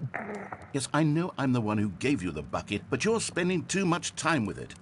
Don't you want another story involving the Adventure Line? We could make the Adventure Line go somewhere new. Yes, yes, that's what the fans want. Let's do it. Whee! Look at that wacky line. Who knows where it'll go off to next? Oh, and it played some silly music as well. Yes! Now this is what the Stanley Parable is all about. Don't you remember all those great jokes from the original dialogue? Also, Stanley is addicted to drugs and hookers. It's as classic now as it was back then. Let's do it for the fans, Stanley. Let's give them more content exactly like this. But if we want to do that, you're going to have to give something up. My bucket. Don't let me get rid of my bucket. Don't you get it, Stanley? We need to get rid of the bucket. That's why I'm very proud to introduce a brand new character. This is the Bucket Destroyer. I think it'll make a wonderful new addition to the rich lore of the Stanley Parable. True, it also was not in the original game, but it's such a well-fleshed-out character with so much personality that to me, it already feels as though it's been part of the cast all along. Don't you agree? Sure, yeah. Can you guess what the Bucket Destroyer does? It destroys Surely buckets? You don't need me to spell it out for you. Go ahead now, Stanley. Say goodbye to the bucket, and then pop it into the machine when you're ready. Bye, bucket. Now listen to me. It's crucial that you give it the bucket. I don't know what the Bucket Destroyer will do if it can't destroy your bucket. Destroying buckets is all it knows. That is its trying to give it his bucket. Sure, I can hear you saying, how does a character with only one personality trait deserve to join the pantheon of beloved Stanley Parable characters? Well, you see, if you were to really explore the Bucket Destroyer, you would see that its desire to crush buckets is so densely loaded with complexity. I'm trying to give it the bucket! Like 10 personality traits. What other object in this game can you even say that about? The Broom Closet? Certainly not. I wonder what sort of Bucket Destroyer merchandise the fans will be clamoring for after this. Okay, I'm trying to give it the bucket. Is getting very upset now. You'll have to hurry and feed it. We can't get back to the classic Stanley Parable characters like the Adventure Line or the Bucket Destroyer until you crush that damn bucket. Quickly I'm now. trying. The fans are waiting. Do it, the fans, Stanley. Give the fans what they want. Hurry and... I tried.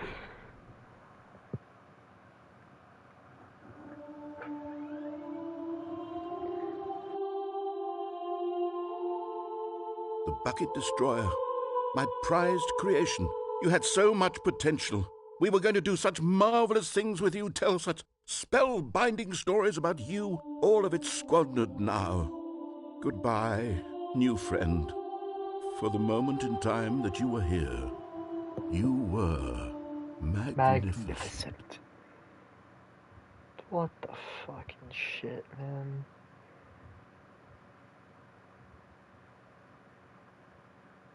What the hell? What the hell?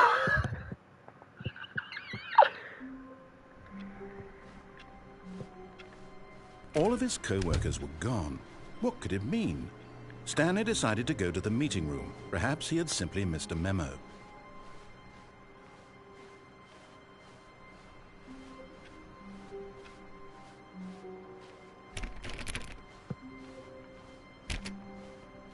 When Stanley came to a set of 2 open doors, he entered the door on his left.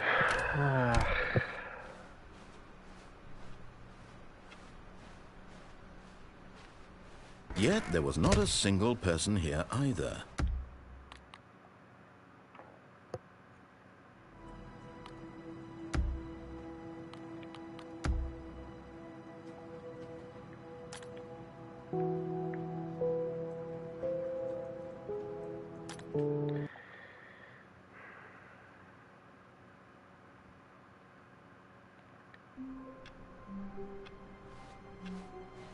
All of his co-workers were gone. What could it mean? Stanley decided to go to the meeting room. Perhaps he had simply missed a memo.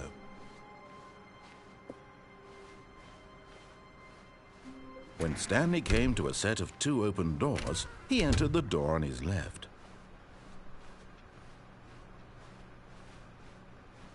Yet there was not a single person Okay, reboot the game entirely. either. And I have a feeling of what it means, but that would also mean that you guys wouldn't be able to see it. So we're going to call this the end of today's journey. If you guys actually do want to see what this is, you know what? I will start it if there is anything that changes when I go in here. But we're going to end the stream finally. So thank you everybody for watching. Thank you everybody who will watch this in the future. This has been a great fucking time. I'll see you guys in the next video and or stream. Have a good day.